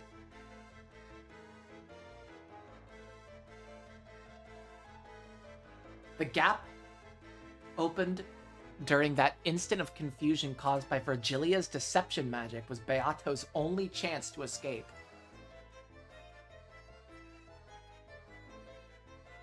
And it was the only chance to make the sisters confuse Virgilia for Beato. What the fuck is going on?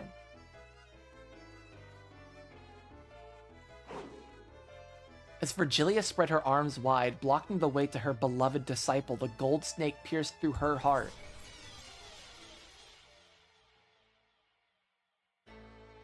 So what's going... Like, are they just gonna, like, walk in and find another person there? Or is...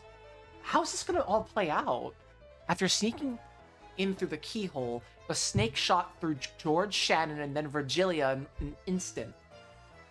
Completely failing to notice Beato as she used that instant to escape.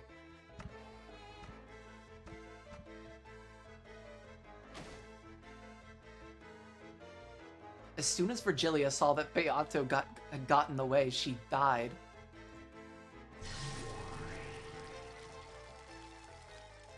The strength left her body and like gold dust drifting with the wind. Okay, that's whatever. I guess she's dead now, though.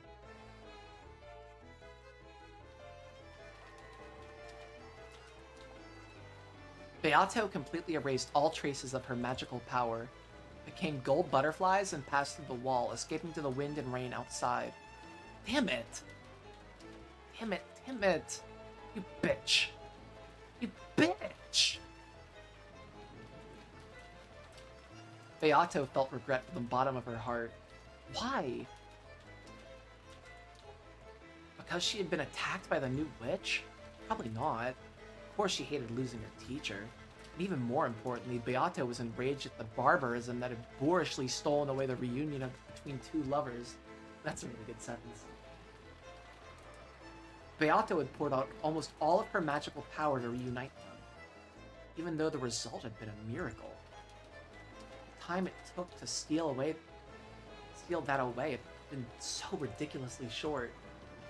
Beato trembled at the barbarous cruelty that had brought out such an abrupt end. Besides, this was the true form of the acts she herself had committed up until that point. So just as strongly as Beato hated the new witch, she also looked at her previous self with disgust.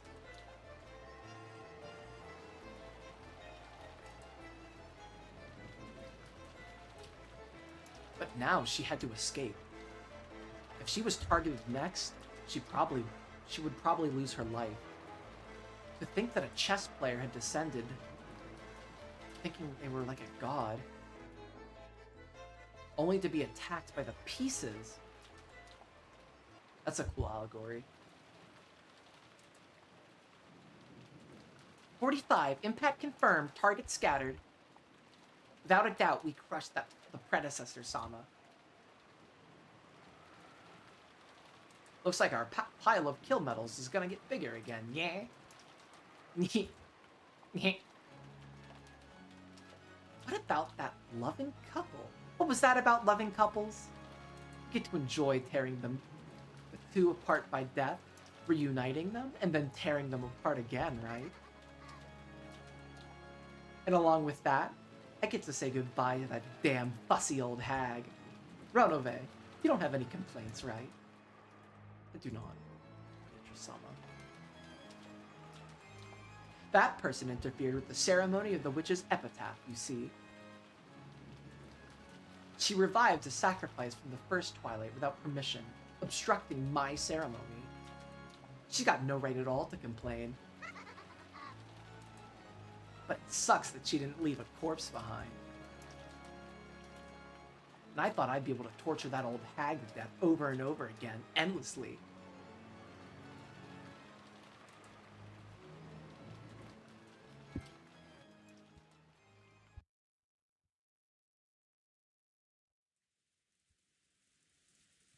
What the fuck is going on? Now there's one more person dead than there needs to be. Wait a minute.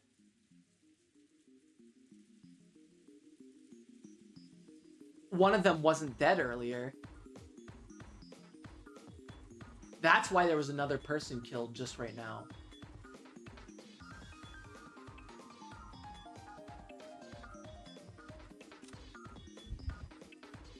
Either Kairi, Hideyoshi, or Rudolph are still alive. One of these three is still alive.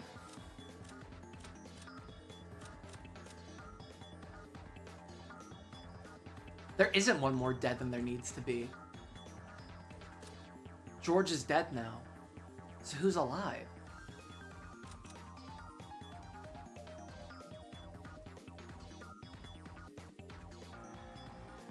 Kairi?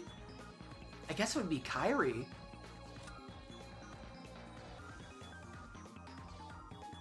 Yeah. Maybe Kairi's still alive.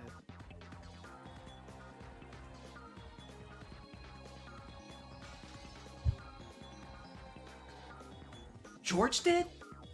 No, I didn't see him. When did he come down? When you say... what hour was that again?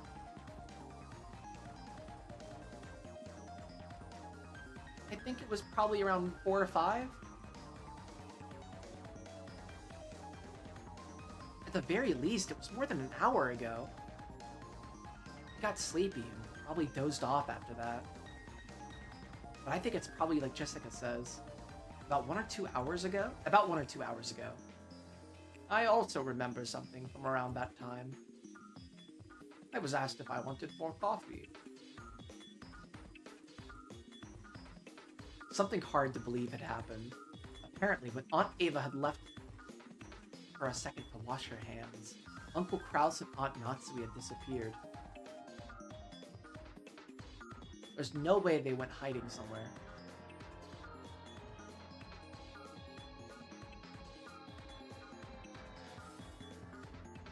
Of course, the doors and the windows had all been rigorously checked, and all were locked from the inside, all of them. There has to be a secret way out of here.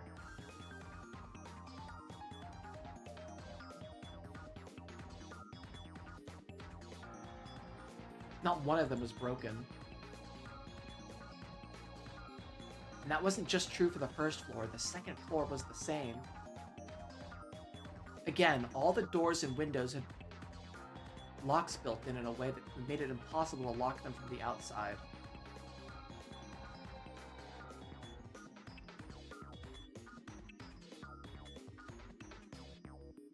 In other words, there was no way that Uncle Kraus and Aunt Natsui had gone outside. And yet they couldn't be found. Oh, wait a minute.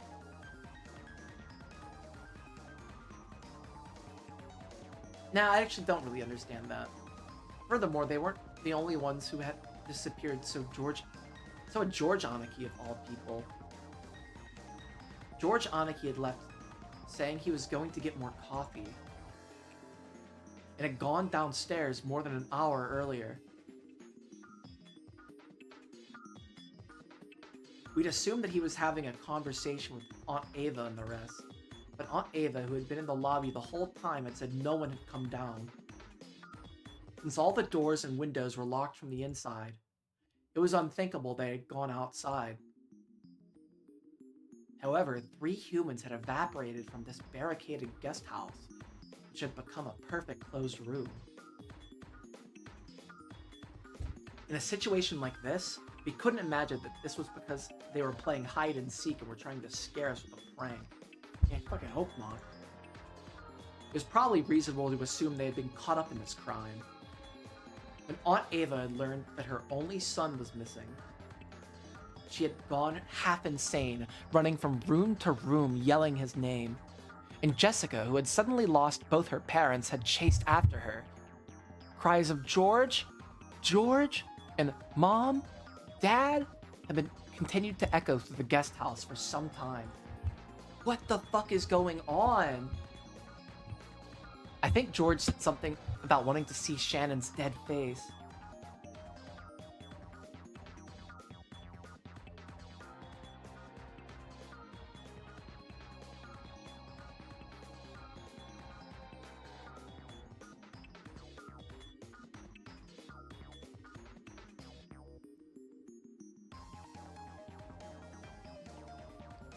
Okay. I think George said something about wanting to see Shannon's dead face. It would be reasonable to assume that he had snuck out of the guest house and went to the mansion. But I didn't have a clue about Uncle Kraus and Aunt Natsui. Did they see him leave and then go to the mansion to search for him? Without even telling Aunt Ava. I'm afraid it's only a matter of time before we start planning to leave the guest house to go search for them. When that time comes, I'll agree.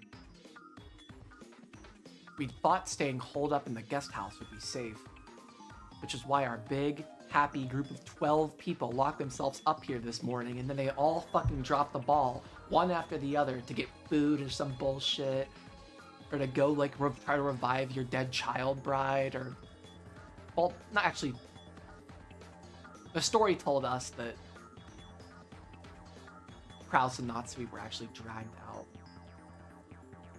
But still, if they were, like, actually physically dragged out without magic, there would be, like, a blood trail leading from...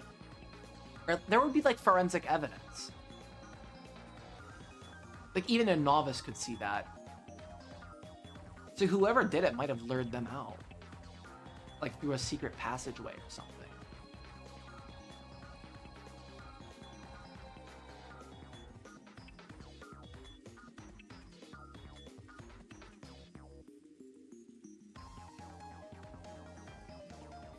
And yet now there's only 4 of us left. That means staying here is no guarantee of safety. However, there's one thing we can't afford to forget. All the doors and windows were locked from the inside. This is a closed room. How do they manage to vanish from this place?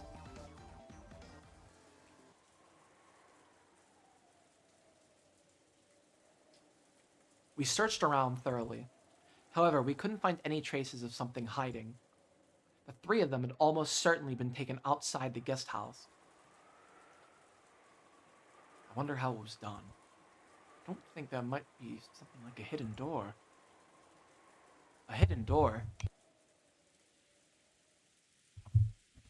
Ay, ay, ay.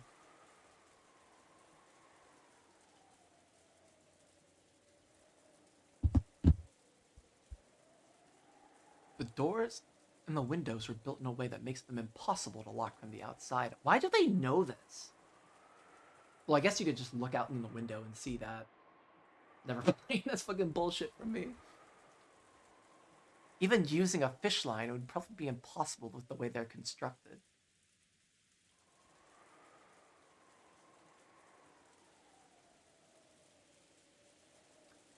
How much freaking wiggle room do you have in this mystery if you just think about fish line?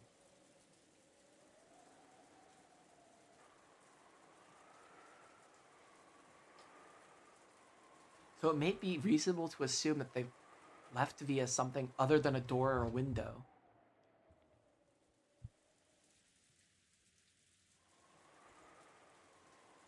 You're right. It does make logical sense. No one can be sure that no hidden doors exist. However, before leaping to that conclusion, I suspect a much more simpler possibility. What, that they're still in here? And what would that be?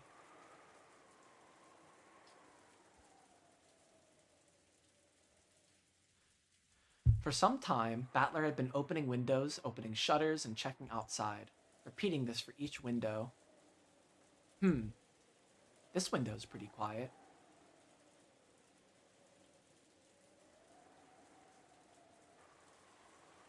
I see. Unlike the other windows, because of how the building's shaped, the wind doesn't blow into this one. It appears that way. It feels strange that no wind or rain comes in, even though there's so much of it outside. Dr. Nanjo, when I opened the window just now, did you hear a sound? Huh? No, I did not notice. I believe it is well oiled. In other words, it's possible to slink through a window in the hallway when no one is looking. Furthermore, the wind doesn't blow in through this window, so the air pressure wouldn't cause the curtains or a door to make a sound. It'd be quiet. Battler leaned forward and looked at the ground below. He was searching for some sign that George had jumped down, but at a glance, he didn't see any mark like that on the grass or in the middle of the pouring rain. There might also be a window left like this on the first floor. It'd be possible to go outside without anyone noticing. However, not only the doors, but the windows too are locked, and the shutters are even down as well, correct? It may be possible you to go out through them, but you couldn't lock them afterwards. Sure, you can lock them. Just like this. Battler closed the window and locked it as though it was perfectly obvious. Battler-san, you aren't saying... If someone inside locked it afterwards, this closed room is easy as pie. That means... Oh... Nanjo turned pale and shook his head several times. What is he realizing? Because the thing that Battler had said had forced him to face the fact that was frightening even to imagine that the murderer was in there the whole time. That's only the trick I'm thinking of. That's only if the trick I'm thinking of actually happened, okay? However, with this trick, Only a very limited number of people can be suspected. He didn't want to say it in front of Nanjo, but after eliminating Jessica, who had been with him the whole time, only Nanjo and Ava could have done it. I did not do anything of the sort. Yes, I swear it. In this case, it becomes a battle between Aunt Ava and Dr. Nanjo for an alibi. We just have to suspect the both of you and can find the two of you separately.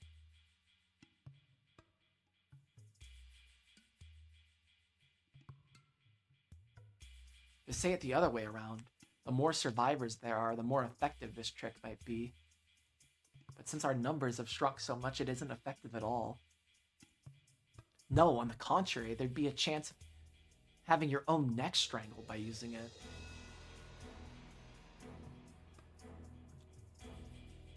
It would have been more advantageous to make it look like the culprit was outside. He's spinning the chessboard around. To intentionally leave a door unlocked or to break a window. If this disappearance drama had taken place midday today, I'd be able to claim this theory with full confidence. However, at this stage, I'm not confident at all. What's going on here? What in the world does this mean? This closed room. You don't think, What is it, Dr. Nanjo? Even if it's just a thought, please say it. Nanjo looked like he was trying to swallow his own words, even though he'd thought of something, so I urged him on. After Dr. Nanjo refused several times, saying that it was just a foolish idea, he finally said it out loud. Well, don't you think this magic actually... Magic, wow, okay. Don't you think this might actually be the work of the witch? Ridiculous. There's no way witches exist. Stay on it, Battler. The witch is trying to make her case to us, specifically because she's doing things that humans cannot do. She must be trying to make us accept her as a witch. To me, this disappearance from the closed room of the entire guest house feels like a message from the witch. It's something I must not think of. Surely it cannot mean anything. Ooh, I'm frightened.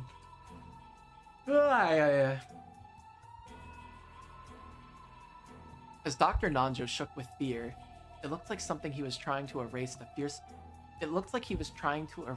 fearsome thoughts he kept imagining one after the other.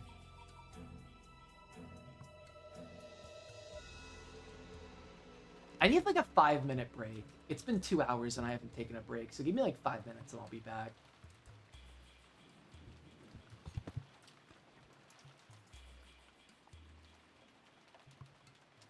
And pause.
Alright, I'm back. I think I was a little longer than I planned, but that'll be okay. I had to do a little more than I thought I had to do.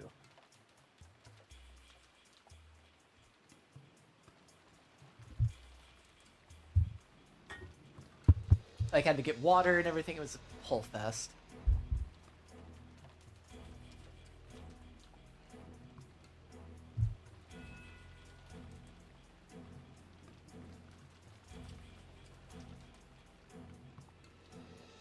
When we went down the stairs, Aunt Ava and Jessica were enraged.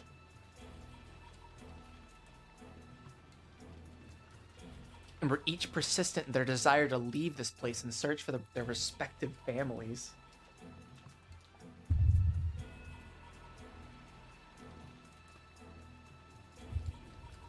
It was a desire that naturally hits to... I gotta stay hydrated if I'm playing Umineko. It's a lot of reading. It was a desire that naturally hits those who could no longer see their family.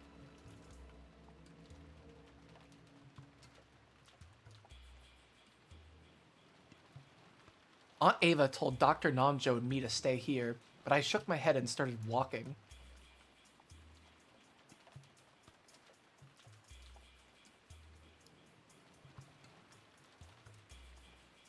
I've been shut up inside for a long time already.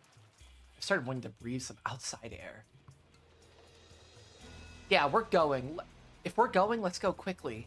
There's no way I'm gonna keep myself shut up in a place like this anymore. Let's go find Mom, Dad, and George Nissan right now. All the blood had risen to Jessica's head. I hope it doesn't set off her asthma. Also, I think she's technically the Yoshirimiya family head right now, so... If anyone wants to go, stay. Go ahead and stay. We'll be searching outside. What about you, Dr. Nanjo? Will you watch the place by yourself? No, allow me to join you.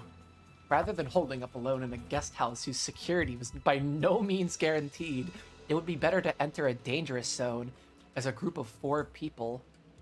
Aunt Ava had a gun. Moving separately from her was almost like asking to be made into the next victim.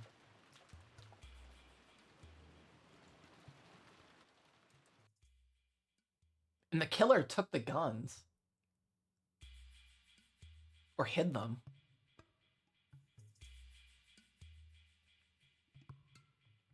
In this way, the 4 of us decided to leave the guest house. Even though it should have been safe to barricade ourselves here, we lost 8 people after doing so. It was almost as though this was a holding cell. If this was a holding cell, which sacrifices could be killed one after another.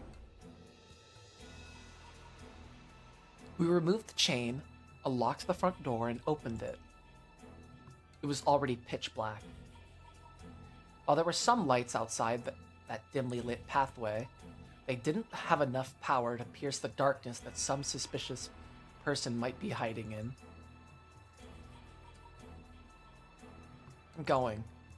If you fall behind, you're on your own, okay? Still holding her gun, Aunt Ava dashed out without an umbrella.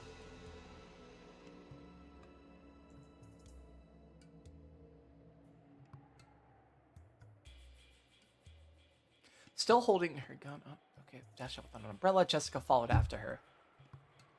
After glancing at each door... What am I am just freaking reading, struggling so hard for no fucking reason. Okay. After glancing at each other, Dr. Nanjo and I chased after them.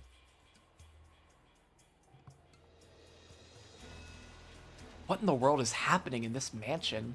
On this island? I've just been shut up in the guest house with the rest of the cousins since yesterday. So I don't know anything about what's going on outside. Oh, I guess that's right. They spent the whole time in the guest house. That's crazy.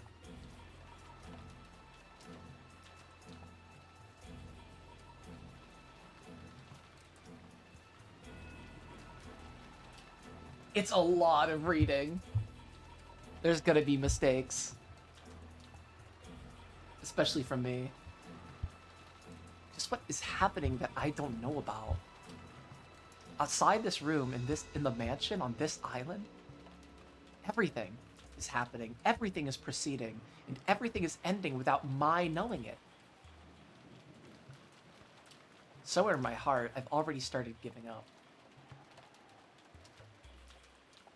Most likely, not one of us will see tomorrow morning. When the seagulls cry, nobody will be left alive.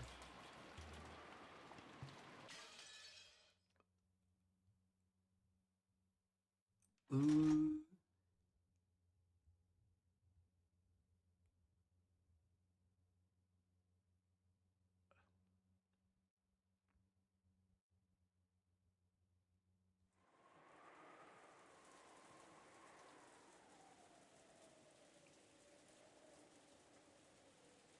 Dad, Mom, who would do something like this? Wow. Jessica's woeful voice echoed throughout the rose garden. We've never seen that little pavilion before. Or is that supposed to be the never mind. I think it's mentioned actually. Perhaps it was the intuition of a person who lived on this island. After checking the part of the rose garden where Aunt Rosa and Maria had fallen and seeing nothing, Jessica went to look in the arbor. Yeah, the arbor. That's what it was called. Normally, the arbor was probably a wonderful location to enjoy tea peacefully while appreciating the roses on a good sunny day. Maybe even Uncle Kraus and Aunt Natsui had days when they relaxed and enjoyed their tea together here. In that arbor lay their corpses. At least they aren't drenched in the rain like Aunt Rosa and Maria had been. There was no way I could say that out loud to Jessica at the moment. What do you think, Dr. Nanjo? Strangulation, I believe.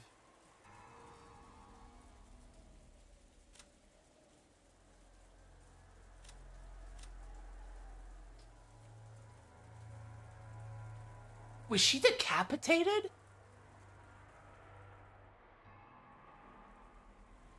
Her corpse was found in the Rose Garden Arbor.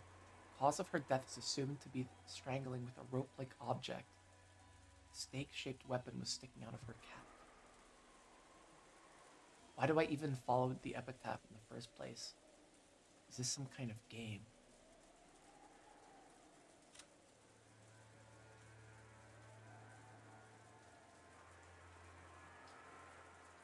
His corpse was found in the Rose Garden Arbor.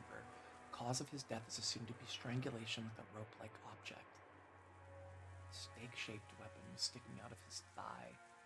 If only there wasn't that stupid epitaph, I wouldn't needed a stake. What a pain. Strangulation, I believe. Come, take a look at this. Are there ligature marks on their necks? Yeah. On their necks, there are distinct markings that something thin was used to strangle them.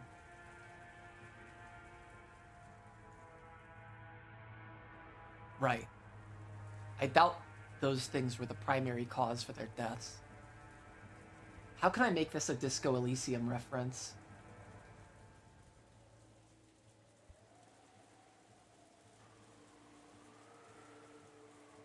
I think I'm gonna start like recommending this game to people who really like Disco Elysium because I think it's scratching the mystery itch for me. Even though Disco Elysium's like its own freaking beast.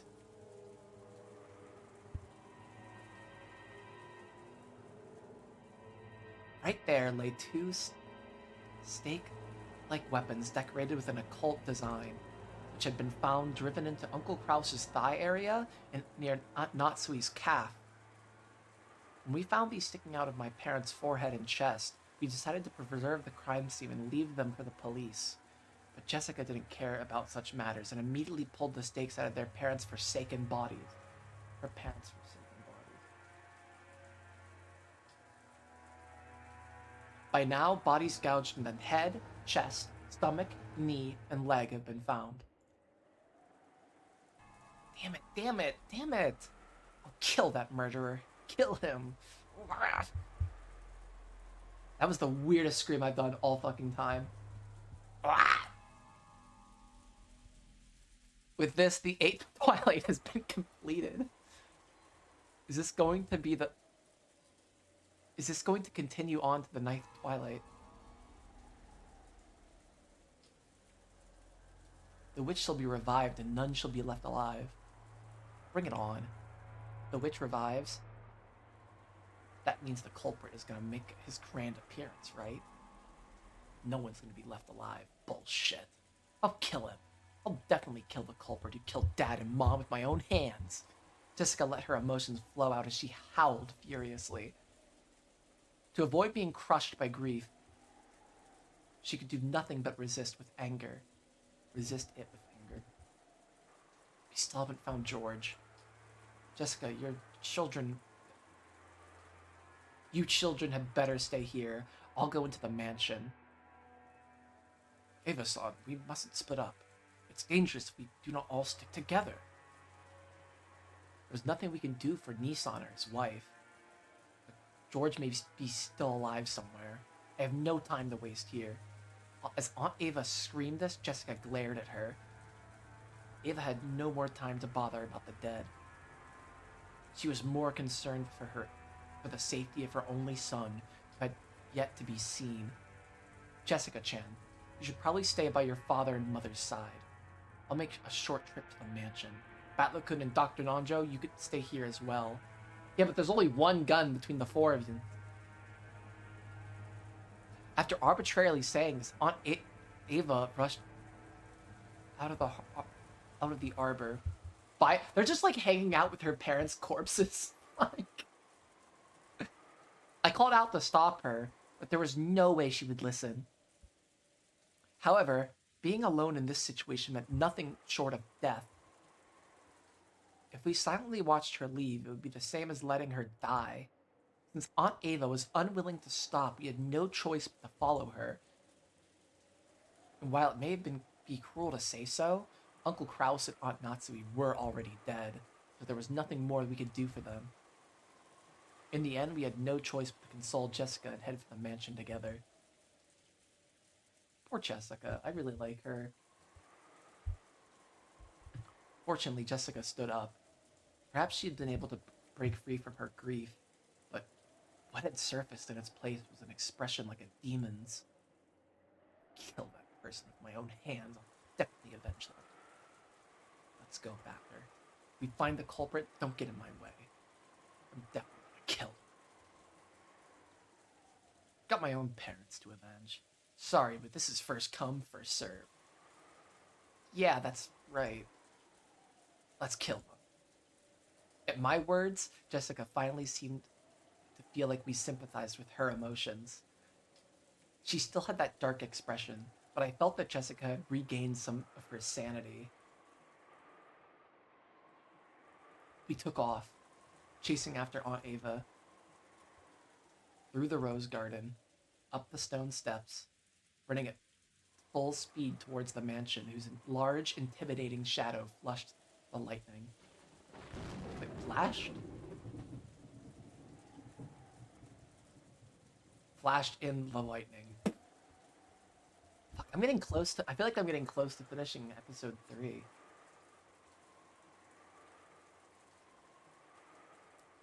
It's gonna be weird, though. How do I want to plan this out? Because I have the tea party and the question marks coming up. I guess I'll just keep going. I'm not gonna worry about it. With this, the murders of the epitaph have reached the 8th twilight.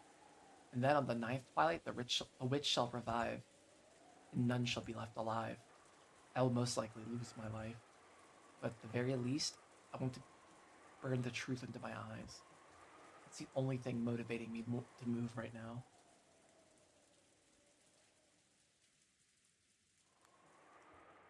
We were able to meet up with Aunt Ava, who was having trouble with the lock to the front door. It seemed that all the blood had risen to Aunt Ava's head.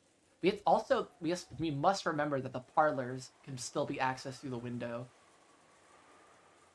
that Rudolph smashed. So the mansion just isn't a closed room in any sense of the word.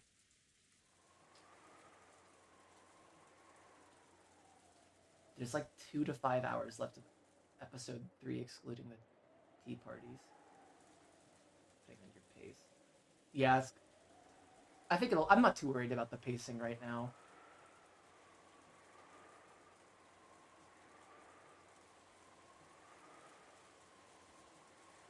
But I want to. I don't want to go to just like 3 hours and stop. I want to go for like 3.5.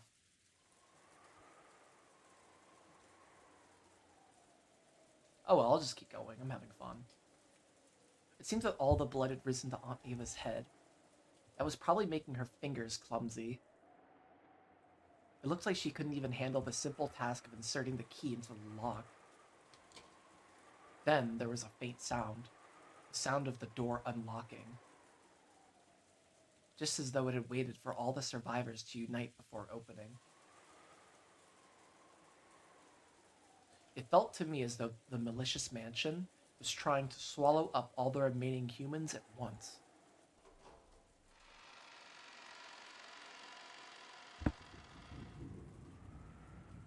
Perhaps the stench that erupted outwards the instant the door opened couldn't be described as just a smell. It wasn't just the charred smell from grandfather. I think it may have also contained the regrets of the servants and dad's groups. All of the dead. What did it mean as it floated out, overwhelming us? Was it the cry of the dead telling us not to enter? However, Aunt Ava didn't even flinch at something like that.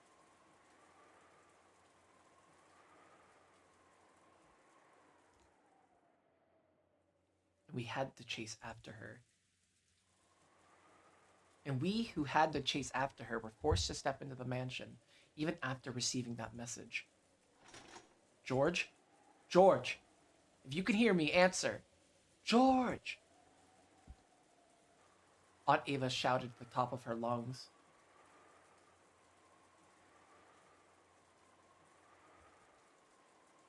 Considering the situation, it's probably far too optimistic to imagine that he's alive. When we started following Aunt Ava's example and calling out George's name in loud voices, Aunt Ava spotted something and stopped walking. She was standing in front of the door to the parlor. What is this? Is there going to be a magic seal? Yeah. Dr. Nanjo, could you come here for a second? What is it? Oh, yeah. It's going to be the one that, like, separated them, I think. I think it's the triangle, the Triforce one. I'd heard about the eerie magic circles written on doors, like the one in the parlor from the adults. Oh wait, I forgot this door was already written on. It was written on the night she died, so this isn't new. Eerie is the only word to describe that thing, which was scribbled with a deep red paint reminiscent of blood, so that it slowly dripped down. However, that had supposedly been there since this morning. Wondering why Aunt Ava, who had supposedly seen it already, would think it odd now. Jessica and I stared at the door. Certainly, I have no memory of numbers such as these being written here. Right, they weren't. Eerie magical characters were written here, but not numbers. From what the two of them said, only the magic circle had been there this morning.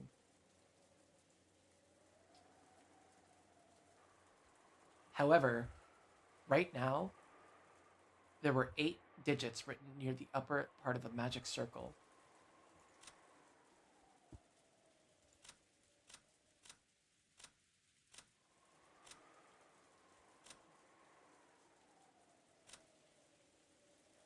All the Yashirimias minus the guests. 1, 2, 3, 4, 5, 6, 7, 8. Okay. Minus the servants.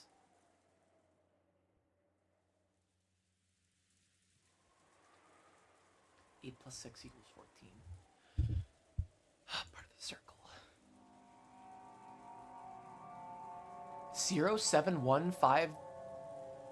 071511129?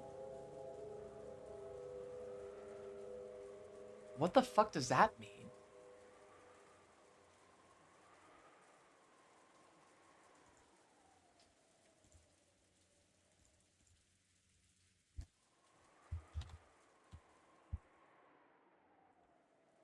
Yeah, it's going in the notes right now. The tab's already open.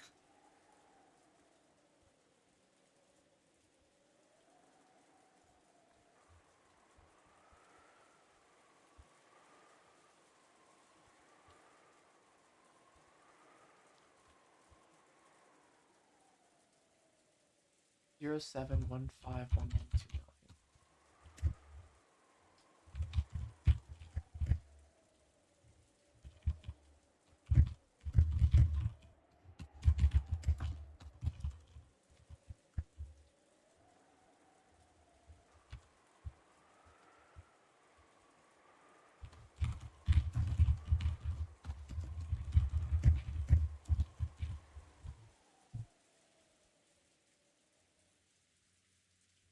07511.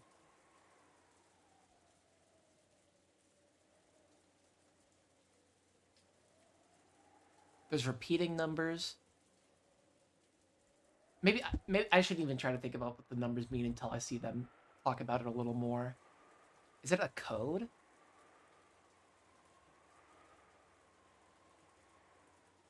To what? I don't think the numbers are standing in for letters because the 0 wouldn't make sense. I didn't know what it meant, but I didn't even want to imagine what someone had been thinking when they wrote it. It was drawn with the same paint as the magic circle, but it clearly had been written very recently. The way it had dried and the condition of the color was completely different from the magic circle part. I'm sure it just has some magical meaning. No point wasting time thinking about it. Yeah, well now I'm pissed off because I can't Google it and get the answer, because if I Google that number, I'm gonna get like something Umineko related, so I can't even Google it to see if it's magic related. Jessica intentionally spat those words out in an attempt to push aside the eerie feel it gave off. It could be a magic square. Since when does he know about this shit? Oh, it's like numerology? It could be a magic square, the idea that a ward against magic can reside in a certain sort of number play. I believe everyone has heard. Yeah, you can't just Google it.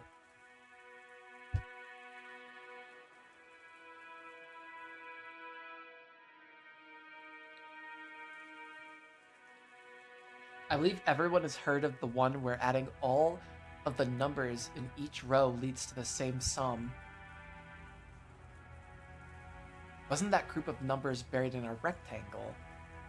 This is just a single row. I don't have a clue what it could mean. What Jessica said is probably correct.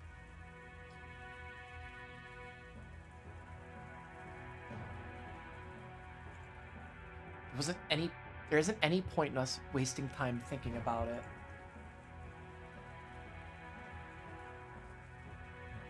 Even though she said that, she probably suspected that it actually meant something. Aunt Ava was deftly writing that number down on an old receipt or something with a short ballpoint pen. Unless it had some obvious pattern, it'd probably be tough to memorize a code made out of an 8-digit number.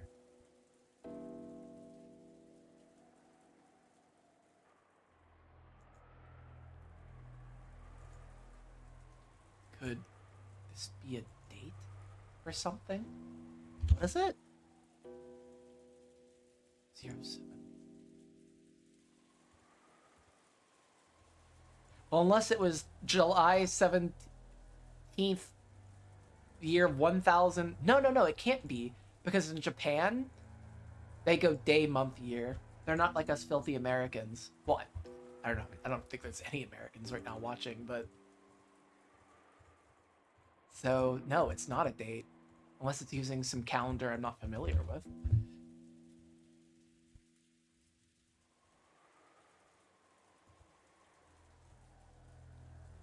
A date? What are you talking about? Well, it's probably a coincidence. But my birthday is July 15th.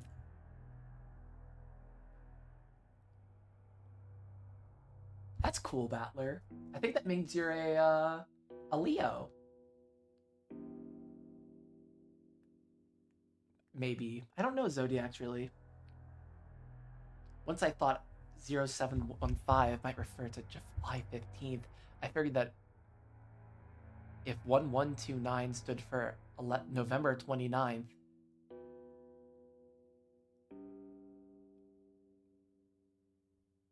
okay, well, thanks for just like going through my entire shit, Battler, but okay. And like countering my whole point. Pop off, King. Why would your birthday be written in a place like this? And what's up with November 29th? Maybe it was Kyrie. That whole thing about the miscarriage. Did she carry that whole child to term just for it to miscarriage the same day that Asuma gave birth to Butler? That's awful.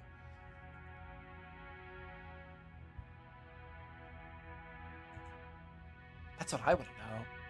Still, it's probably just a coincidence. When I thought about it, it started to feel a little creepy. What if someone's birthday was November 29th? That's not the birthday of anyone else in my family.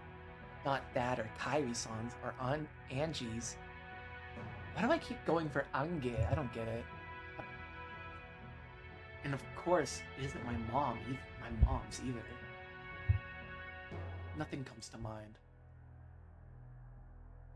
I don't believe it's Kinzo-san or Genji-san's birthday. Is it from my family either? It isn't Rosa or Maria-chan's. It can't be anyone in my family. And it isn't Canon-kun's or Shannon's. Oh, that's so sweet. I love Jessica. I always give the servants presents on their birthdays, so I know it for all of them. I love Jessica. She's so cool. She'd be such a good friend. But I don't know anyone who was born on November 29th. Once we started imagining that the 8 digits weren't meaningless, but actually 2 dates written together, it really started to look that way. However, its true meaning may be something completely different, or there may be no meaning at all. Well, what they haven't even considered is if those are 2 dates, then why are they right next to each other? Why would you? I don't know. I kind of really fucking disagree with what you say, Battler. Like if I was in that room, I would just be like, no, that's stupid. Anyway, since we don't have any real clues, it's probably pointless to stand around here worrying about it. The insides of the parlor, much more important. This morning, behind each of the doors with a magic circle drawn on them, had been the body of a victim. So if something new had been added to this door, does that mean something new has been added inside the parlor?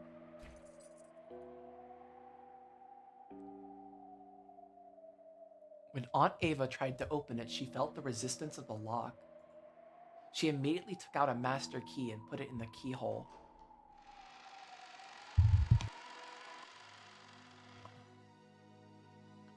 As soon as she opened the door, Aunt Ava let out a high-pitched scream and ran inside.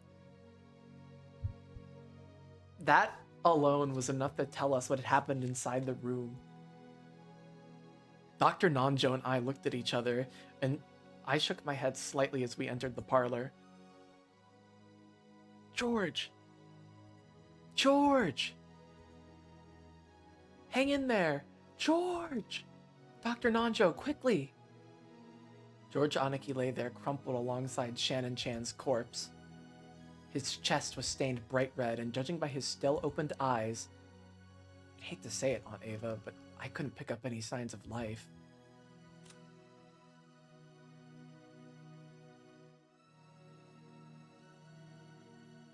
A small golden land will be opened?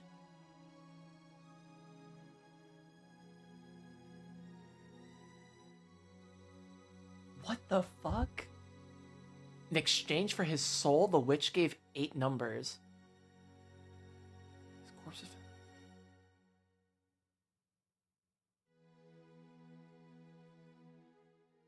If you say it, 07151129. If you say it, 07151129.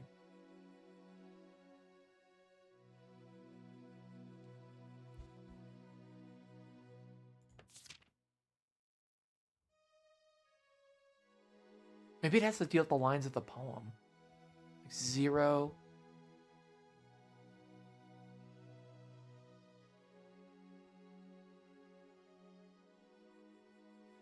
I don't know. That wouldn't make sense. Let me check Shannon's again.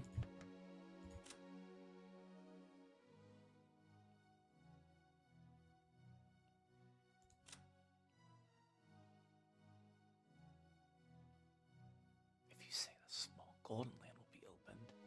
Fuck. I'd hate to say it to Aunt Ava, but I couldn't pick up any signs of life.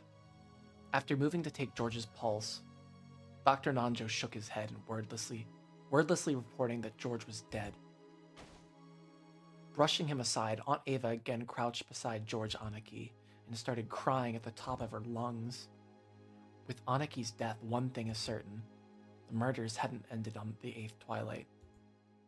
The epitaph was being carried out in its complete form, including the 9th twilight, and none shall be left alive. I was really starting to lose track of things. For some reason, Aunt Ava's half-crazed cries actually made me cool down. This is all so tragic once you know the truth. Oh god.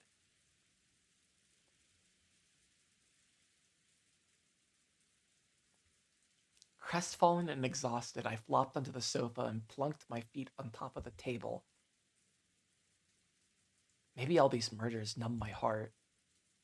Instead of just being frightened, I felt completely confused.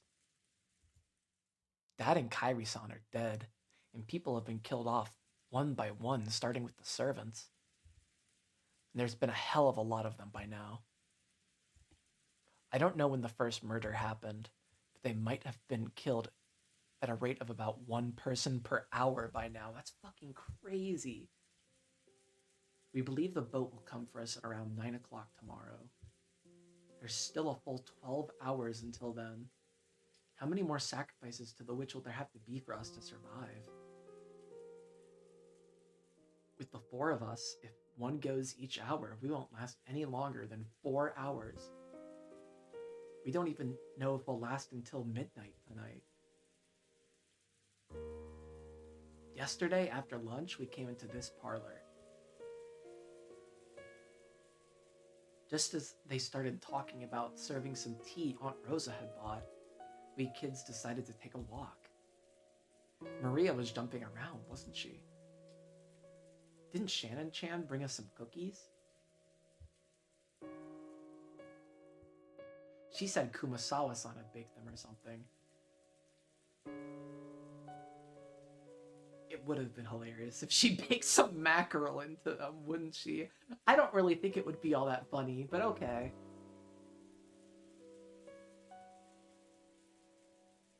Oh, isn't it kind of cool that he's thinking about Kumasawa in the room Virgilia had died?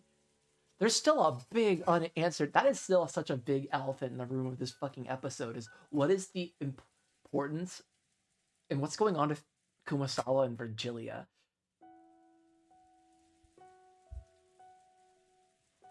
What does Kumasawa even mean?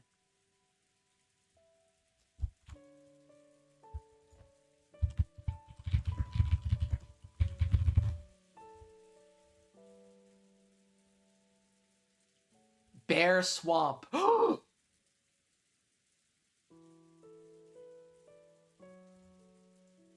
It could have been the bear. It could have been the fucking bear. Kumasawa is a bear.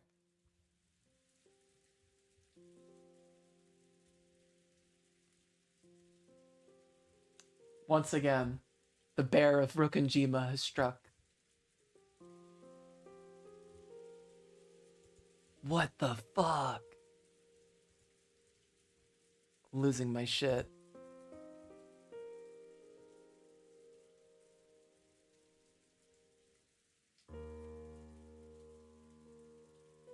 I'm losing my fucking mind. That's right, I'll never hear Kumasawa Bachan's mackerel jokes again. Oh. Right, if only I remember stuff about Kumasawa Bachan, that wouldn't be fair to everyone else. Why did Dad and Kairi-san even go outside? They were fucking hungry. I don't know. It's not like going without food for a day would kill us.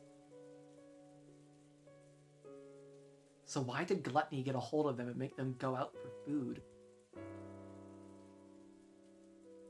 I'll bet that fearless dad of mine just started complaining about being hungry. Kairi-san, you were supposed to be the brakes for my reckless dad. Why didn't you stop him? And what about your daughter, Angie? She's still just 6 years old. Don't tell me you plan to leave her in my care.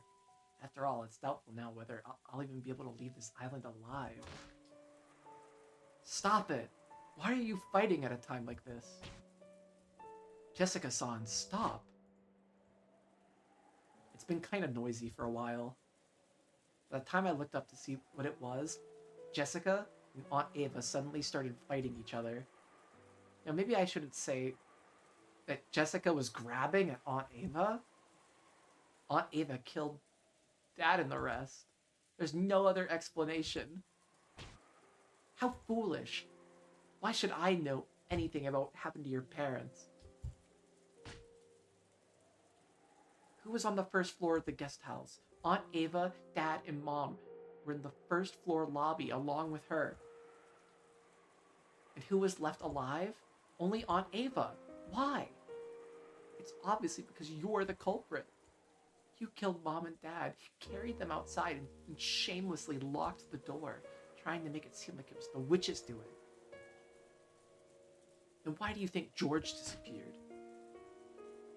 He never came down to the first floor.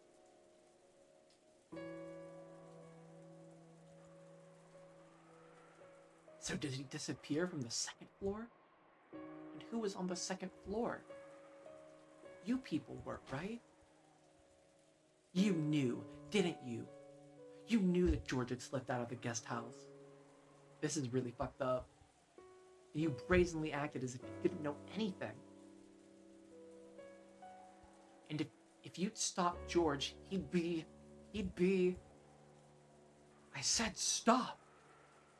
Jessica-san was in the cousin's room the whole time. And Ava-san was on the first floor lobby the whole time. Neither of you is responsible for anything.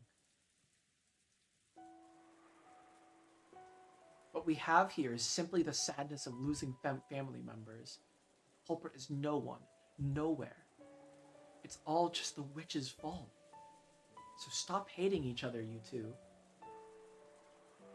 The witch's fault, huh? I wonder if that's a good way to cool down the situation right now. Well, I don't really think Ava Beatrice is the type to really leave a letter on the table right now, because now's when you would do that. No, it would have even happened sooner, really.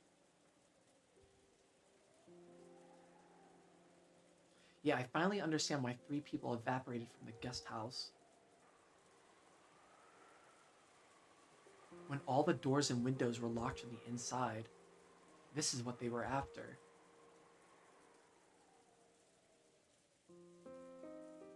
Making us think that the culprit was inside and sparking this ugly mutual hatred. Has to be the culprit's, the witch's goal. But if that's the case, how did the culprit lock it on the outside? When Dad's group was attacked, their master key was definitely stolen.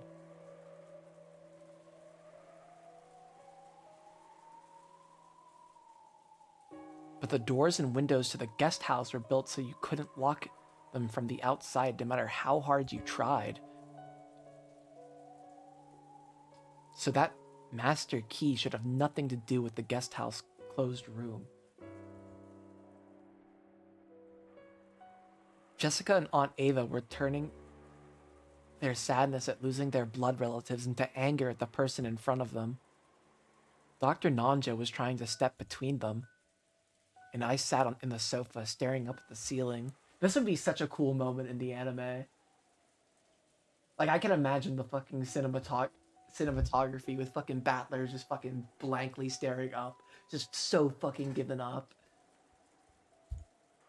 Thinking about things that didn't even matter anymore, the worn out expression. I just couldn't believe that this was the same parlor that had been so warm and pleasant midday yesterday. For just a short time before the typhoon hit.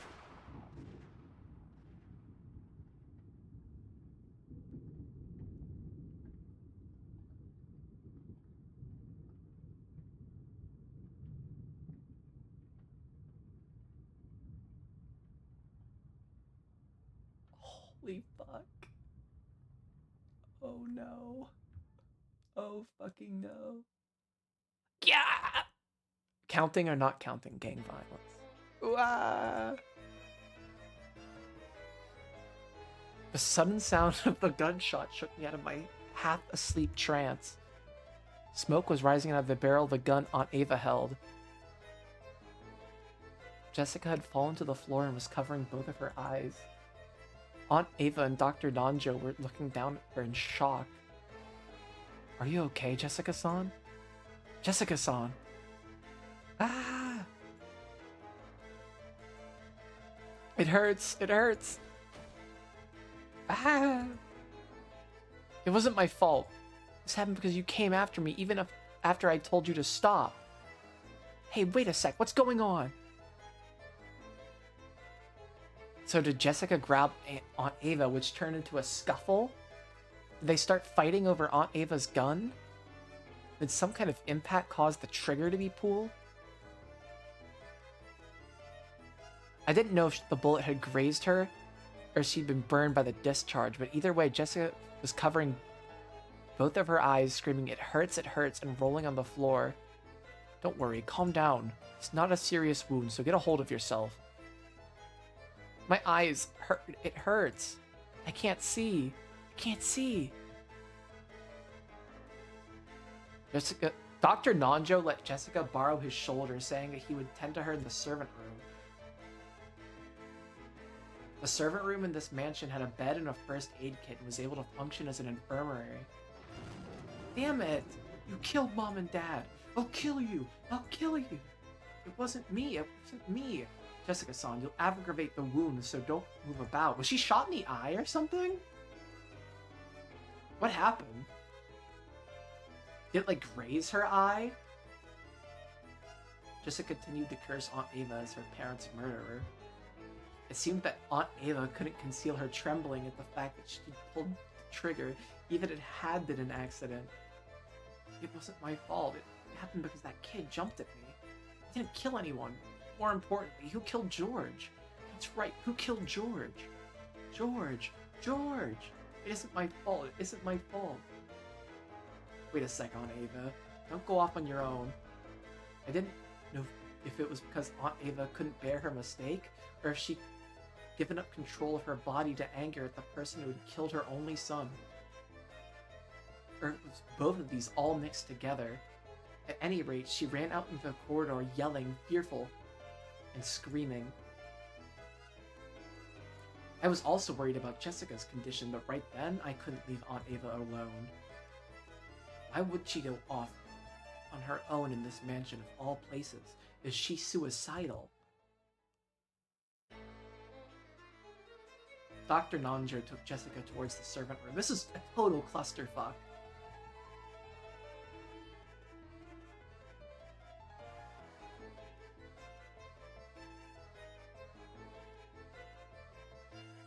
I chased after Aunt Ava, dashing into the depths of the mansion.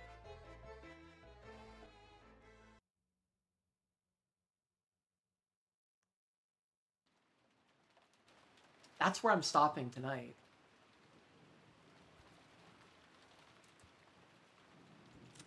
Seems like a good place to leave off. We'll see if I can finish episode 3 tomorrow. If not, figured something out.